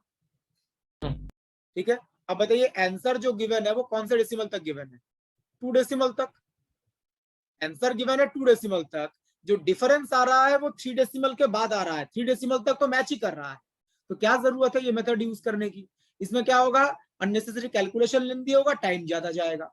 सेकेंड ऑर्डर मेथड से भी हमें आंसर तो पता चल ही रहा है ना। सिंस हमें 4 ऑप्शंस गिवन है और चारों 2 डेसिमल प्लेस तक है, तो सेकेंड ऑर्डर मेथड से ही हम आइडिया लगा सकते हैं कौन सा करेक्ट आंसर हो सकता है। तो क्वेश्चन में अगर थर्ड ऑर्डर फोर्थ ऑर्डर भी बोला गया ना, तो मैं बोलूंगा सेकेंड ऑर्डर मेथड से क्वेश्चन सॉल्व कीजिए, टाइम बचेगा, बिकॉज कैलकुलेशन थोड़ा सा कम होगा।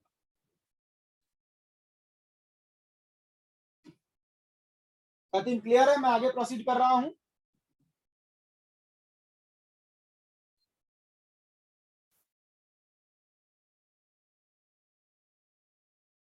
Please try this question.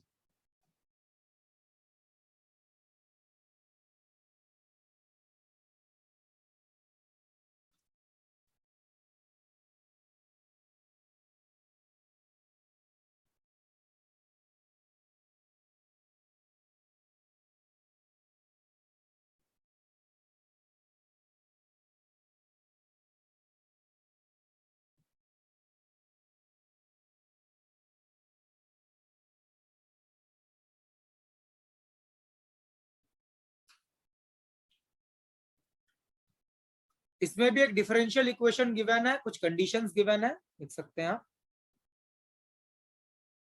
तो फंक्शन तो ये है एफ ऑफ एक्स वाई जिसको बोल रहे थे, दिस इज द फंक्शन।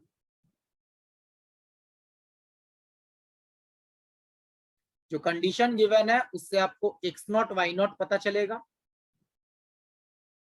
तो एक्स नॉट कितना है 0 और वाई नॉट कितना है 1। ये कुछ कुछ चीजें क्वेश्चन पढ़ के ना पहले लिख लीजिएगा, ये क्या क्या इंफॉर्मेशन हमें पता है ना। इसका एग्जैक्ट सॉल्यूशन क्वेश्चन में दिया गया है। इस डिफरेंशियल इक्वेशन का एग्जैक्ट सॉल्यूशन क्या होगा ये मेंशन किया गया है। अब क्या बोला गया, the value of y at 0.1 is obtained using second order Runge Kutta method. Exact solution तो पता है, यहां पर एग्जैक्ट सॉल्यूशन पता है, आप x इक्वल टू 0.1 पुट करके वैल्यू पता कर सकते हैं, लेकिन वो एग्जैक्ट वैल्यू हो। अब क्या बोला गया, ये value second order Runge Kutta method use करके कैलकुलेट किया गया। तो एरर इन कैलकुलेशन कितना है। रुंगे-कुट्टा मेथड से जो रिजल्ट आएगा वो तो अप्रोक्सीमेट रिजल्ट है ना, एग्जैक्ट रिजल्ट थोड़ी ना है। एग्जैक्ट रिजल्ट कहां से पता चलेगा, इससे जो एग्जैक्ट सॉल्यूशन है उससे एग्जैक्ट वैल्यू पता चलेगा, और रुंगे-कुट्टा मेथड से क्या पता चलेगा, अप्रोक्सीमेट वैल्यू। तो अगर आपको एग्जैक्ट वैल्यू पता है, अप्रोक्सीमेट वैल्यू पता है, तो एरर भी कैलकुलेट कर सकते हैं। तो पहले रुंगे-कुट्टा मेथड के अकॉर्डिंग क्या रिजल्ट आता है वो चेक करते हैं। यहाँ पे स्टेप साइज कितना है 0.1, तो स्टेप्स भी देखिए 1 ही होगा, एक ही स्टेप में कैलकुलेशन होगा। कैलकुलेट कीजिए जैसे बताया गया था, same as last question. K1 will be equal to H into F at x naught y naught, and K2 will be equal to H into F of x naught plus H y naught plus K। K1 sir, please do the calculation. K1 K2 कितना आ रहा है, जैसे पिछले question में calculate किया था, similar technique.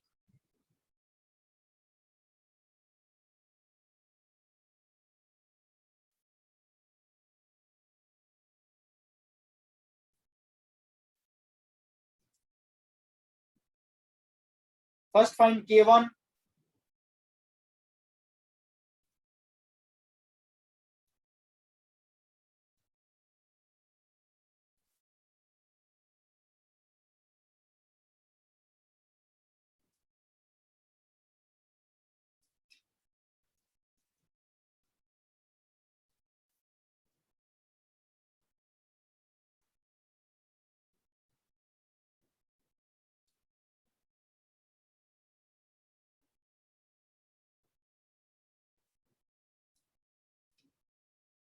K1 कितना आ रहा है,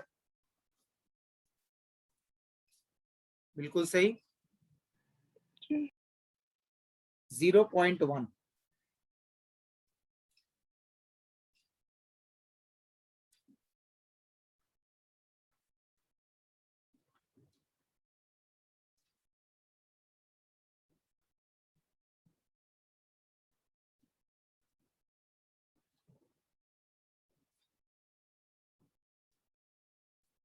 यहाँ पे x नॉट प्लस h होता है तो x के बदले होगा 0.1 and y not plus k1 1.1. Please calculate k2.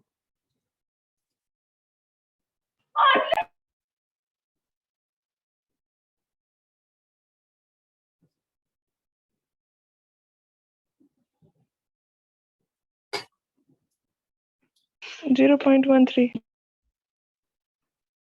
0.12913. Sir 0.129 आ रहा है। 0.129.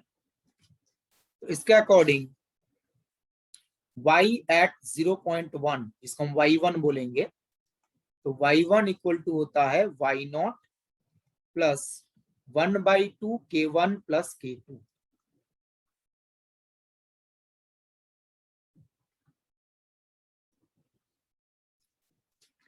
तो y नॉट तो क्वेश्चन में गिवन है, y नॉट है 1,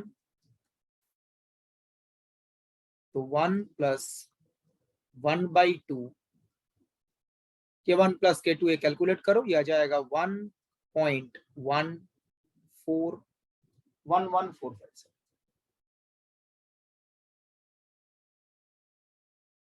रुंगे-कुट्टा मेथड ऑफ सेकेंड ऑर्डर के अकॉर्डिंग x इक्वल टू 0.1 पे y का वैल्यू आएगा 1.1145. बट आपको ये अप्रोक्सीमेट वैल्यू है, आपको क्या कैलकुलेट करना है, इस कैलकुलेशन में एरर कितना है.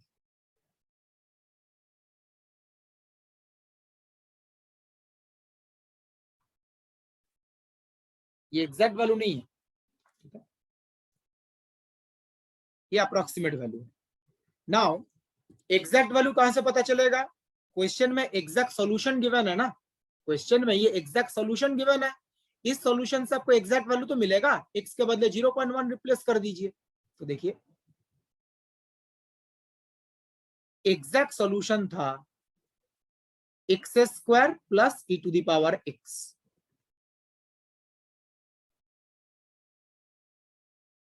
तो at x equal to 0.1 exact value आएगा 0.1 whole square plus e to the power 0.1. Calculate कीजिए,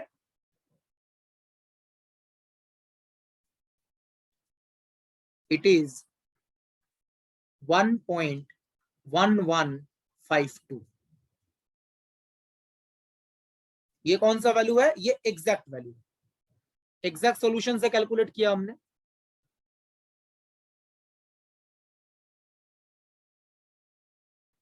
हमें क्या चाहिए, एरर चाहिए, परसेंटेज एरर बेसिकली जो पूछा गया है. तो amount of error, 1 minute,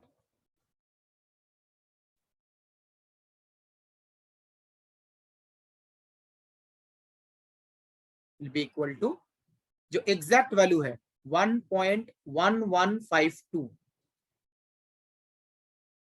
minus approximate value कितना था 1.1145. और एरर हम किसके रेस्पेक्ट में कैलकुलेट करते हैं, एग्जैक्ट वैल्यू के रेस्पेक्ट में.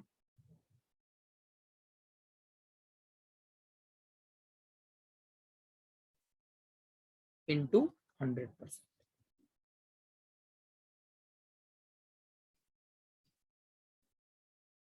तो एग्जैक्ट वैल्यू के रेस्पेक्ट में एरर कैलकुलेट करेंगे, परसेंटेज पूछा गया है तो इनटू 100 कर देंगे. ये अगर आप कैलकुलेशन करते हैं तो ये आ जाएगा 0.062. 62%. तो कौन सा ऑप्शन मैच कर रहा है, ए ऑप्शन. 0.06 गिवन. सर हाँ बताइए. सर एक क्वेश्चन की लैंग्वेज में तो कोई परसेंटेज एरर करके वर्ड यूज नहीं किया है, तो क्या हमें फिर भी यही परसेंटेज एरर ही मानना पड़ेगा इसको? ऑप्शन में दिया गया है परसेंटेज. अच्छा, ऑप्शन से हम इसको जो है मतलब वो करेंगे. मान लीजिए ऑप्शन में भी कुछ ना दिया हो, ऐसे मतलब बिना ऑप्शन वाला क्वेश्चन हो, तो हम क्या इसमें मानेंगे? तब तो क्वेश्चन में दिया होगा ना कुछ ना कुछ. क्योंकि ये तो अधूरा एक सेंटेंस है कि भाई एरर किस तरीके से हो जाता हाँ, तो ऑप्शन से पता चल रहा है ना, इसलिए क्वेश्चन में अलग से नहीं लिखा गया। है। अच्छा अच्छा ठीक है, okay sir.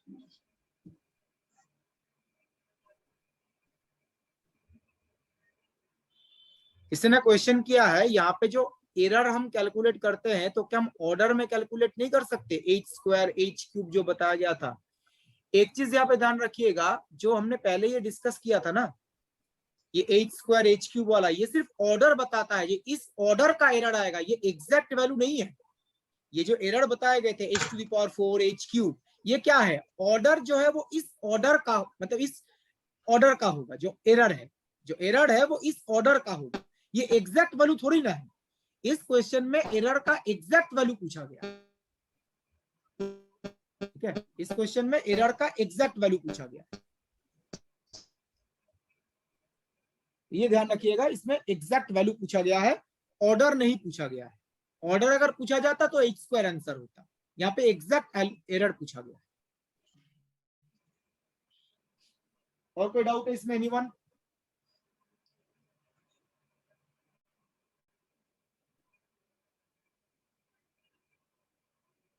So this is all about numerical techniques part. I think numerical techniques का सेकंड डीपीपी शीट मैंने शेयर किया है ना, इसमें इंटीग्रेशन वाले क्वेश्चंस है, इंटीग्रेशन और डिफरेंशियल इक्वेशन, ठीक है, ओके। तो वो क्वेश्चन आप ट्राई कीजिएगा। तो नेक्स्ट हम कुछ क्वेश्चन डिस्कस करेंगे जो प्रीवियस ईयर में पूछे गए हैं, वो किसी पर्टिकुलर टॉपिक के नहीं है, ठीक है, बस हाफ एन आवर में कोई नया टॉपिक को स्टार्ट नहीं करेंगे। तो प्रीवियस ईयर के कुछ क्वेश्चंस हैं वो डिस्कस करते हैं।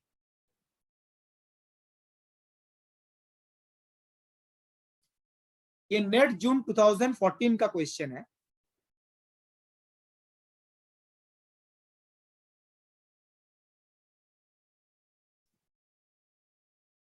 Just read the question first.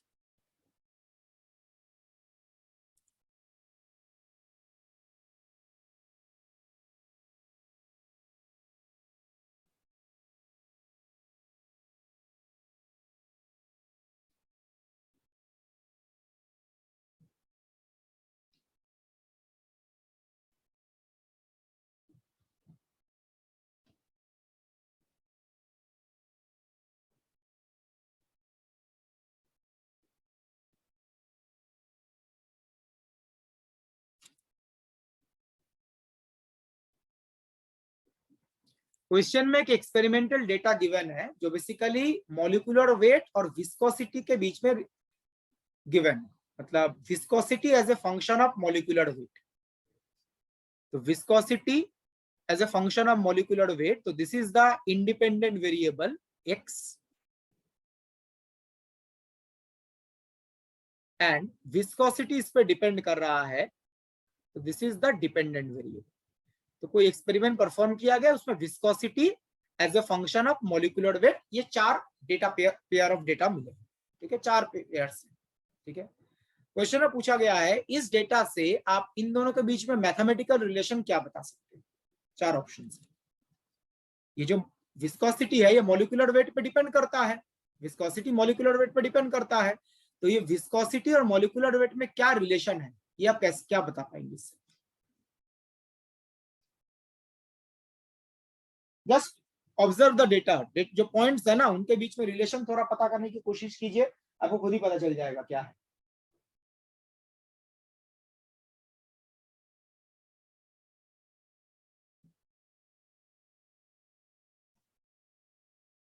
कुछ नाम दे देते हैं, suppose this is m0, m1, m2, m3, इनको भी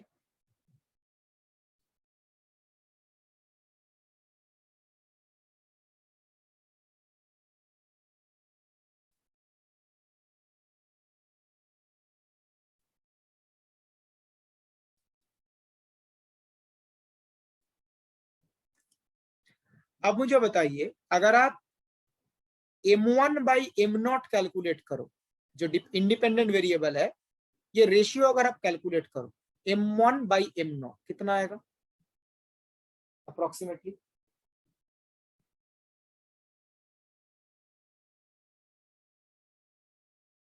कितना आ रहा है? यस, कंसेक्यूटिव वैल्यूज के रेशियोस कैलकुलेट कीजिए। 5032 डिवाइडेड बाय 990 कितना आ रहा है? 5.082 5.08, चलो 5.1 मान लेते हैं।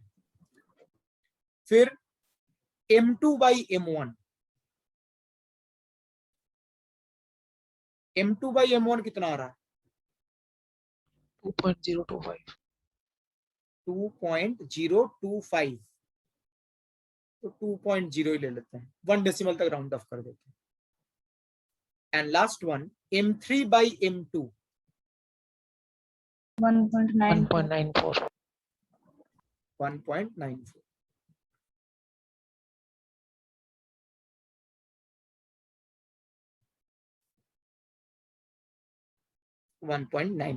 ठीक है। ऐसे ही जो डिपेंडेंट वेरिएबल के वैल्यूज है उनका रेशियो अगर आप कैलकुलेट करो कितना आएगा रेशियो? प्लस माइनस वाला पार्ट को छोड़ दीजिए, ये प्लस माइनस है ना, इसको छोड़ दीजिए, ये वाला पार्ट रेशियो बताइए। 30/0.28 ये बताइए जस्ट। 30/0.28 107.14 107.14, तो 107.1। नेक्स्ट eta 2/eta0 8.34 8.34, तो 8.3। And next last one eta 3/eta2 8 sir n2/n1 कर दिया था मैंने। n1, राइट, n1 हाँ कंसेक्यूटिव वैल्यूज है। एंड eta 2 3/eta2 तो एग्जैक्टली 8 आ रहा है। 8 है। तो डिपेंडेंट वेरिएबल और इंडिपेंडेंट वेरिएबल के जो कंसेक्यूटिव वैल्यूज है उनके बीच में रेशियो ये है, ठीक है। ये रेशियो हमने कंसेक्यूटिव वैल्यूज के बीच में कैलकुलेट किया। अब मुझे बताइए कौन सा रिलेशन जो है इससे आप इन दोनों को रिलेट कर सकते हो, तो बता सकता है? थोड़ा सा आइडिया ले, 4 ऑप्शंस देख लो, कुछ में बेस्ट मैच कर रहा है। ये है 2, इससे थोड़ा ज्यादा आइडिया मिलेगा। ये 2 है रेशियो। जब मॉलिक्यूलर वेट का रेशियो 2 है तब विस्कोसिटी का रेशियो है 8.3। तो ये जो नंबर है इस नंबर से आप इस नंबर में कैसे पहुंच सकते हैं? Just rough idea. क्यूब करेंगे तो 2 का क्यूब करेंगे तो कितना आता है? 8 आता है, ये 8.3 है। सिमिलरली चेक करो 1.9 1.9 का क्यूब करेंगे तो कितना आता है? कैलकुलेटर है किसी के पास? 7. 7 पॉइंट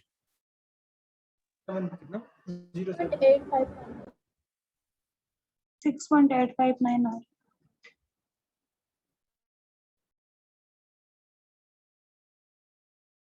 तो इस केस में कौन सा रिलेशन बेस्ट मैच करेगा? जो 4 ऑप्शन चेक करके देखो। जैसे 5 है तो 5 का क्यूब कितना होना चाहिए? 125 के आसपास होना चाहिए, ये है। ये जो लास्ट ऑप्शन है ना यही बेस्ट मैच करेगा। बाकी में क्या गिवन है देखो, बाकी में m स्क्वायर है। अगर आप 5 का स्क्वायर करोगे तो क्या 107 के आसपास आएगा? नहीं सर। अगर आप 2 का स्क्वायर करोगे 8 तो नहीं आएगा, या 8 के आसपास तो नहीं आएगा। 1.9 का स्क्वायर करोगे तो 8 के आसपास तो नहीं आएगा। लेकिन अगर आप क्यूब करते हैं तो उसके आसपास आ सकता है। तो यहां से हम आइडिया ले सकते हैं ये जो रेशियो है बेसिकली 2 वैल्यूज का ratio, suppose eta2/eta1 is equal, और this is m2/m1 whole cube. इसके बीच में क्या रिलेशन हो सकता है? जो ऑप्शन डी में गिवन है, विस्कोसिटी मॉलिक्यूलर वेट के क्यूब के साथ रिलेटेड है। तो ये रेशियो चेक करके आप ये आइडिया लगा सकते हैं कि क्या आ सकता है। ऑब्वियसली एग्जैक्टली m क्यूब नहीं आएगा, बिकॉज यहाँ पे क्या है, of the order of m cube है। यहाँ पर m क्यूब के साथ और भी टर्म्स हो सकते हैं, बट इससे आइडिया लग रहा है कि बाकी टर्म्स तो हो ही नहीं सकते, जैसे m स्क्वायर करेंगे तो कोई मैच नहीं कर रहा है। 5 का स्क्वायर आता है 25, 25 तो इससे काफी ज्यादा दूर है। 2 का स्क्वायर है 4, 4 तो इसका हाफ है। 1.9 का स्क्वायर करेंगे तो इसका हाफ आएगा। तो अगर आप इनका स्क्वायर करते हो वो तो इनके आसपास नहीं आएगा, लेकिन अगर आप इनका क्यूब करते हो तो वो इनके आसपास आ सकता है। तो रिलेशन क्या होगा? जो क्यूब वाला रिलेशन है। समझ में आया एवरीवन? सर हाँ बताइए। सर इसमें मतलब ये अपने ही तरफ से कुछ कोशिश, मतलब एक अप्रोच लिया है क्या कि बिल्कुल बिल्कुल, अपने वो डेटा देख के हमने अप्रोच लिया है जस्ट, इसलिए मैंने बोला नहीं कोई पर्टिकुलर टॉपिक ऐसा हम डिसाइड नहीं कर सकते। इस टाइप का क्वेश्चन में डेटा देख के आपको इंटरप्रेट करना पड़ेगा रिलेशन। ओके सर, जो एक्सपेरिमेंट डेटा है वो देख के आपको आइडिया लगाना पड़ेगा जो रिलेशन कैसा हो सकता है। कुछ रीजनिंग टाइप से हो गया है। हाँ बोल सकते हैं। और कोई क्वेश्चन एनीवन? मैं आगे प्रोसीड कर रहा हूं।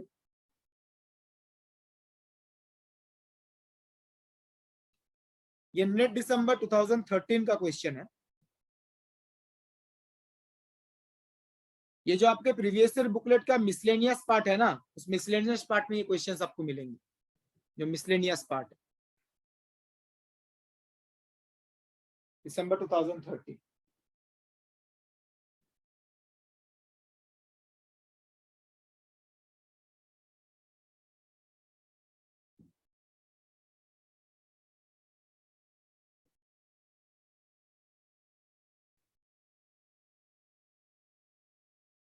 इस क्वेश्चन में एक मिस्टेक है, अगर आप पूरा क्वेश्चन पढ़ते हैं थोड़ा टाइपिंग मिस्टेक है, अब उसको मतलब सही करके क्वेश्चन सॉल्व करना पड़ेगा, अदरवाइज क्वेश्चन सॉल्व नहीं होगा। ठीक है, क्वेश्चन में एक मिस्टेक है। आई थिंक टाइपिंग मतलब क्वेश्चन जब टाइप हुआ होगा उसमें मिस्टेक हुआ होगा।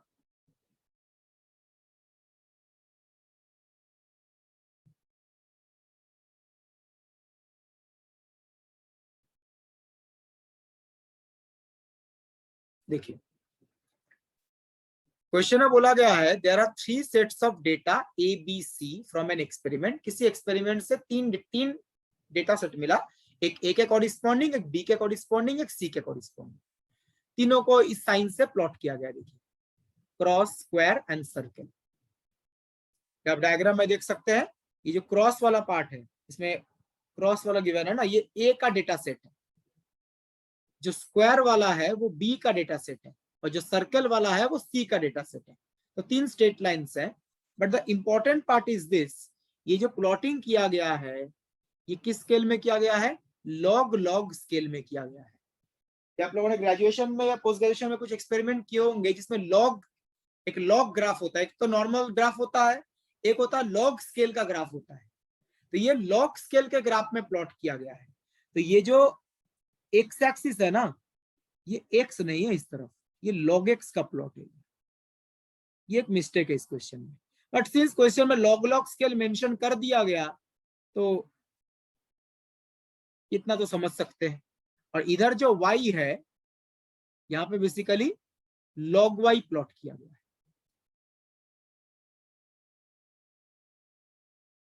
एक्स एक्सिस के अलोंग log x प्लॉट किया गया है, y एक्सिस के अलोंग log y प्लॉट किया गया है। अब स्केल भी देख सकते हो, लॉग स्केल में देखो 10 का मल्टीपल होता है।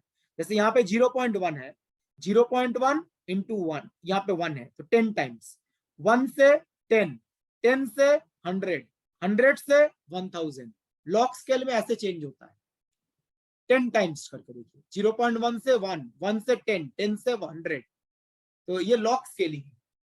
ठीक है, नाउ ये तीनों का ग्राफ क्या दिख रहा है? स्ट्रेट लाइन दिख रहा है। आपको क्या पता करना है? इनका फंक्शनल डिपेंडेंसी क्या है? The functional dependency for the sets A B C, जो ए बी सी है उनके लिए y और x में क्या रिलेशन है? अब देखिए इस क्वेश्चन को सॉल्व करने का जो आसान तरीका है, तीनों ग्राफ स्ट्रेट लाइन है ना, तो तीनों ग्राफ्स है वो स्ट्रेट लाइन है। ठीक है, तीनों स्ट्रेट लाइन होने का मतलब है स्ट्रेट लाइन का इक्वेशन क्या होता है? y equal to mx plus c. यहाँ पे y के बदले क्या होगा? log y, because y axis के along log y प्लॉट किया गया है, इक्वल टू mx, तो m और x के बदले क्या होगा, log x प्लस c। तो क्वेश्चन में बोल दिया गया है each of the graph are fitted with straight line, तो स्ट्रेट लाइन का इक्वेशन आएगा, स्ट्रेट लाइन का इक्वेशन होता है y equal to mx plus c। यहाँ पे y के बदले log y है, x के बदले log x है, तो इक्वेशन क्या होगा, log y equal to m log x plus c। यहां से y और x में रिलेशन क्या पता चलेगा, देखिए log y इक्वल टू, और इसको भी ना जो c है इसको c ना बोल के log c बोल देते हैं, तो सिंप्लीफाई करने में आसानी होगी। यहाँ पे देखिए y और x में रिलेशन आ जाएगा y equal to c into X to the power m। हमने कांस्टेंट को भी log c अज्यूम कर लिया, तो ये सिंप्लीफाई करने में आसानी होगी। इसका मतलब y और x में जो डिपेंडेंसी होगा वो इस फॉर्मेट का आएगा। यहाँ पे m क्या है, m is the slope of the straight line. यहाँ पे जो m है पावर में जो आया है, ये पावर में जो m है वो क्या रिप्रेजेंट करता है, slope of the straight line जो क्वेश्चन में गिवन है।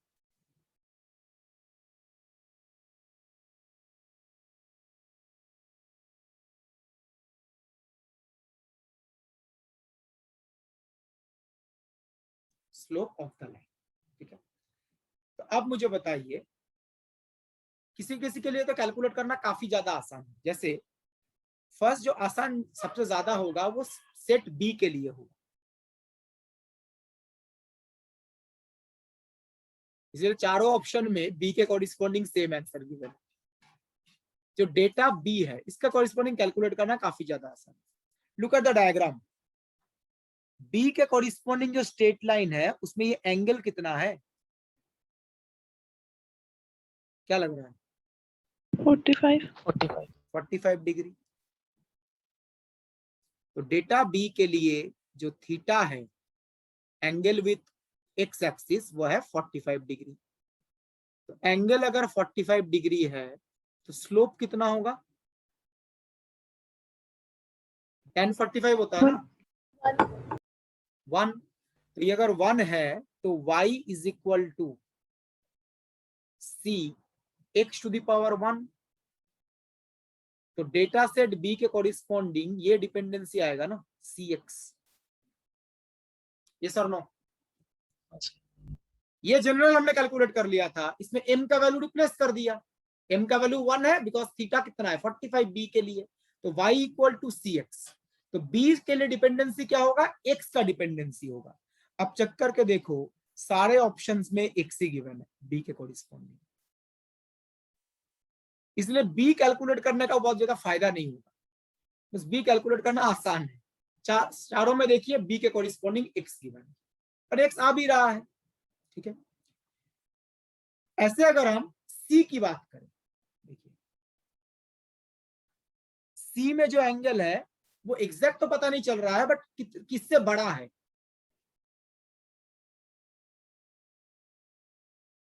एंगल कितने से बड़ा होगा, ये 45 से तो बड़ा है ना, हाँ सर, 45 से तो बड़ा दिख रहा है। तो देखिए अगर हम डेटा सी की बात करें,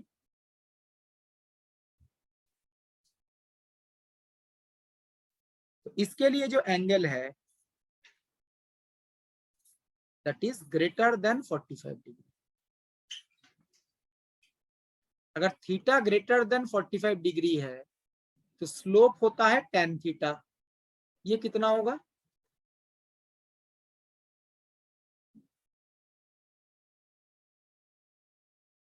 बता सकते हैं, ग्रेटर देन 1। अगर आप tan का भी ग्राफ प्लॉट कर लेते हैं तो ये समझने में आसानी होगी, बिकॉज आपको डेटा ए के लिए भी कैलकुलेट करना है। तो tan का जो ग्राफ है उसको अगर आप देखें,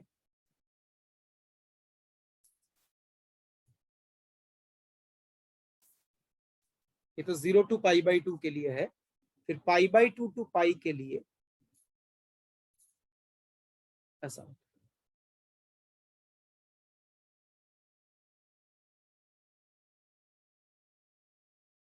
this is the graph of tan। tan theta मान लीजिए, tan थीटा वर्सेस थीटा।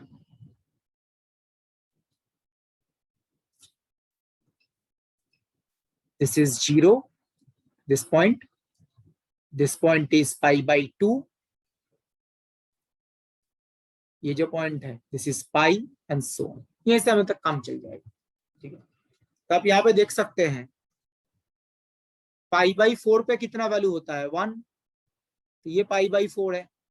तो थीटा जब π/4 है तो वैल्यू 1 है, तो थीटा अगर π/4 से ज्यादा है तो वैल्यू तो 1 से ज्यादा ही होगा, ठीक है ना। तो π/4 पे वैल्यू कितना है 1, तो थीटा अगर π/4 से ज्यादा है तो वैल्यू भी 1 से ज्यादा होगा। तो क्लियर है।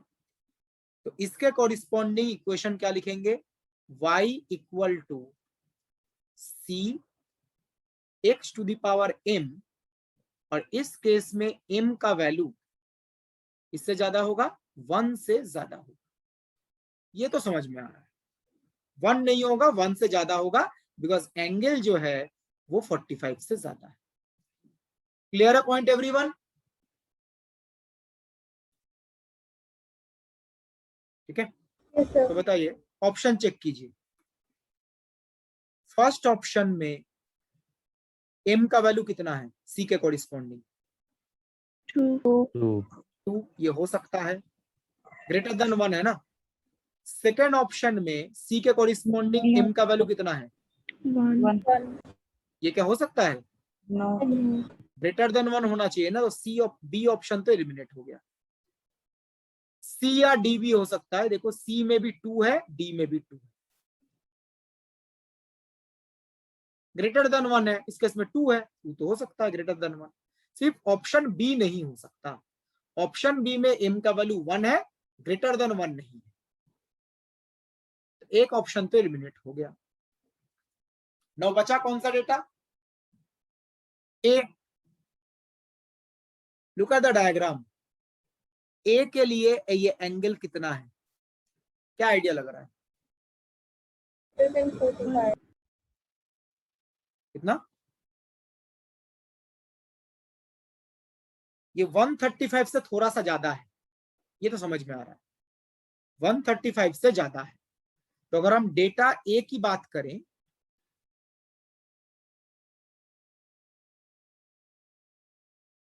इसके लिए थीटा का वैल्यू 135 से ज्यादा है।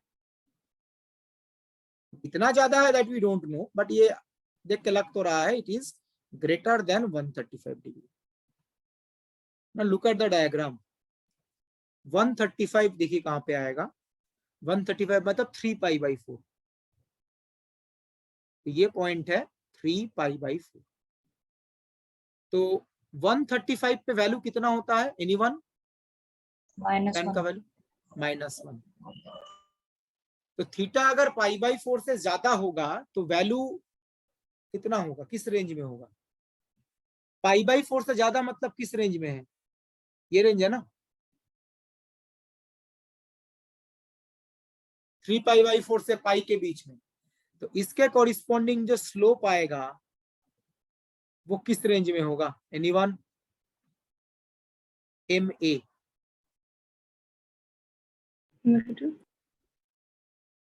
Right, negative. और किस रेंज में आप पर्टिकुलरली बता सकते हैं, नेगेटिव तो होगा ही, -1 to 0 -1 to 0। Look at the diagram, ये जो 3π/4 है यहाँ पे वैल्यू -1 है, और पाई पे वैल्यू कितना है 0, तो 3π/4 पे -1 और पाई पे 0, तो इसके बीच में ही तो कहीं ना कहीं पे होगा, तो -1 और 0 के बीच में कुछ होगा।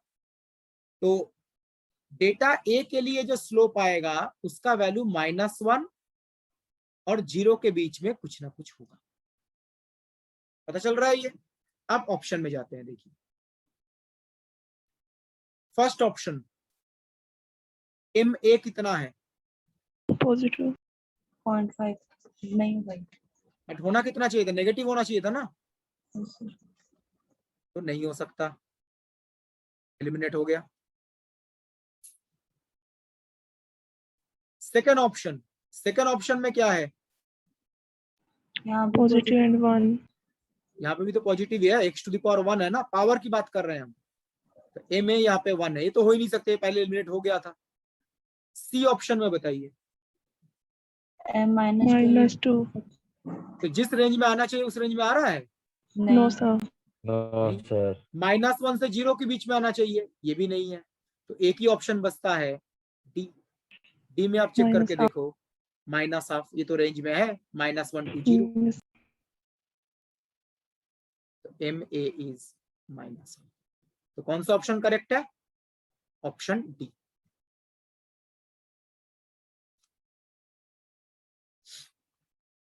बिकॉज थीटा का वैल्यू 135 से ज्यादा है, तो एम ए -1 से 0 के बीच में होना चाहिए, ये यहां से पता चल रहा है। 135 पे वैल्यू -1 है, पाई पे वैल्यू 0 है, तो उसके अंदर ही कुछ ना कुछ होगा, -1 to 0। ऑप्शन चेक किया, फर्स्ट ऑप्शन में एम ए आ रहा है 1/2, नहीं हो सकता, पॉजिटिव है। सेकंड ऑप्शन में 1 नहीं हो सकता, पॉजिटिव है। थर्ड ऑप्शन में नेगेटिव तो है, बट -1 और 0 के अंदर नहीं है, नहीं हो सकता। सिर्फ ऑप्शन डी ऐसा है जिसमें ये नेगेटिव है और -1 और 0 के अंदर है।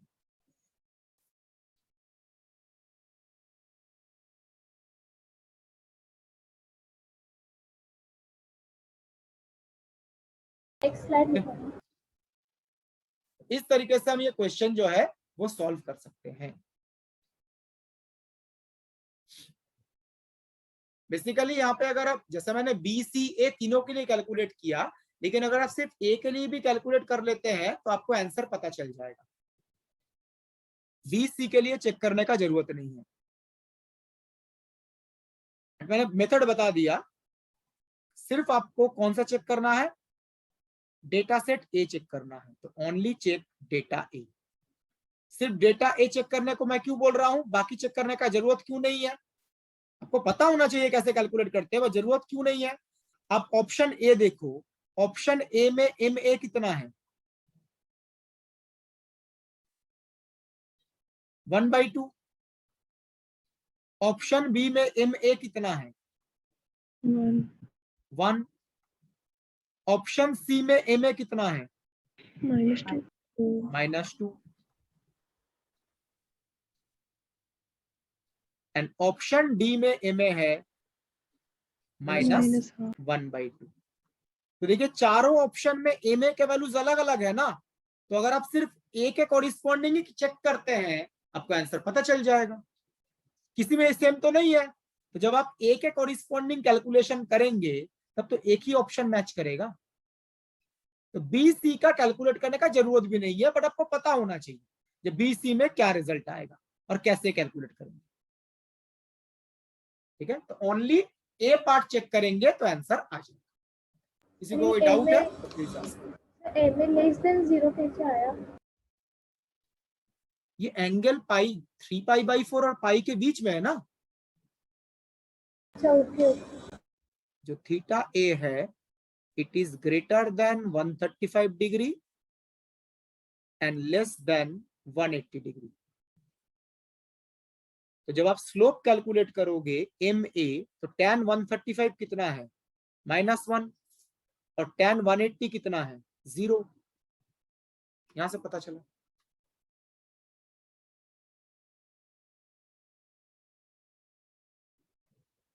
स्लोप tan थीटा होता है, स्ट्रेट लाइन था।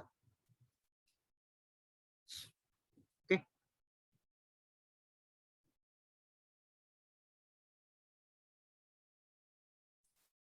तो आज का लेक्चर यहीं पे स्टॉप करते हैं। ठीक है, तो नेक्स्ट क्लास में हम लोग ग्रीन्स फंक्शन डिस्कस करेंगे। सर एक बार लास्ट क्वेश्चन की स्लाइड दिखा देंगे?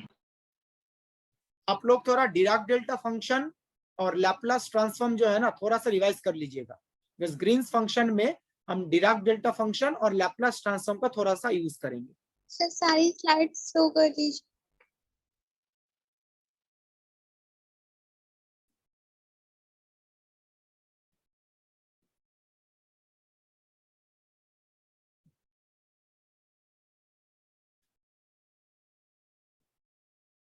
सर सारी स्लाइड शो कर दीजिए।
तो ठीक है, मैं मीटिंग एंड कर रहा हूँ। Thank you very much everyone. Sir first slide show करना।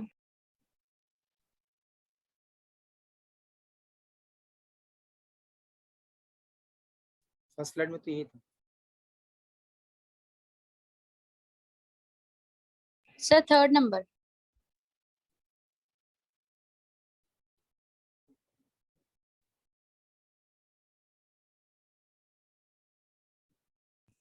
Thank you sir. थैंक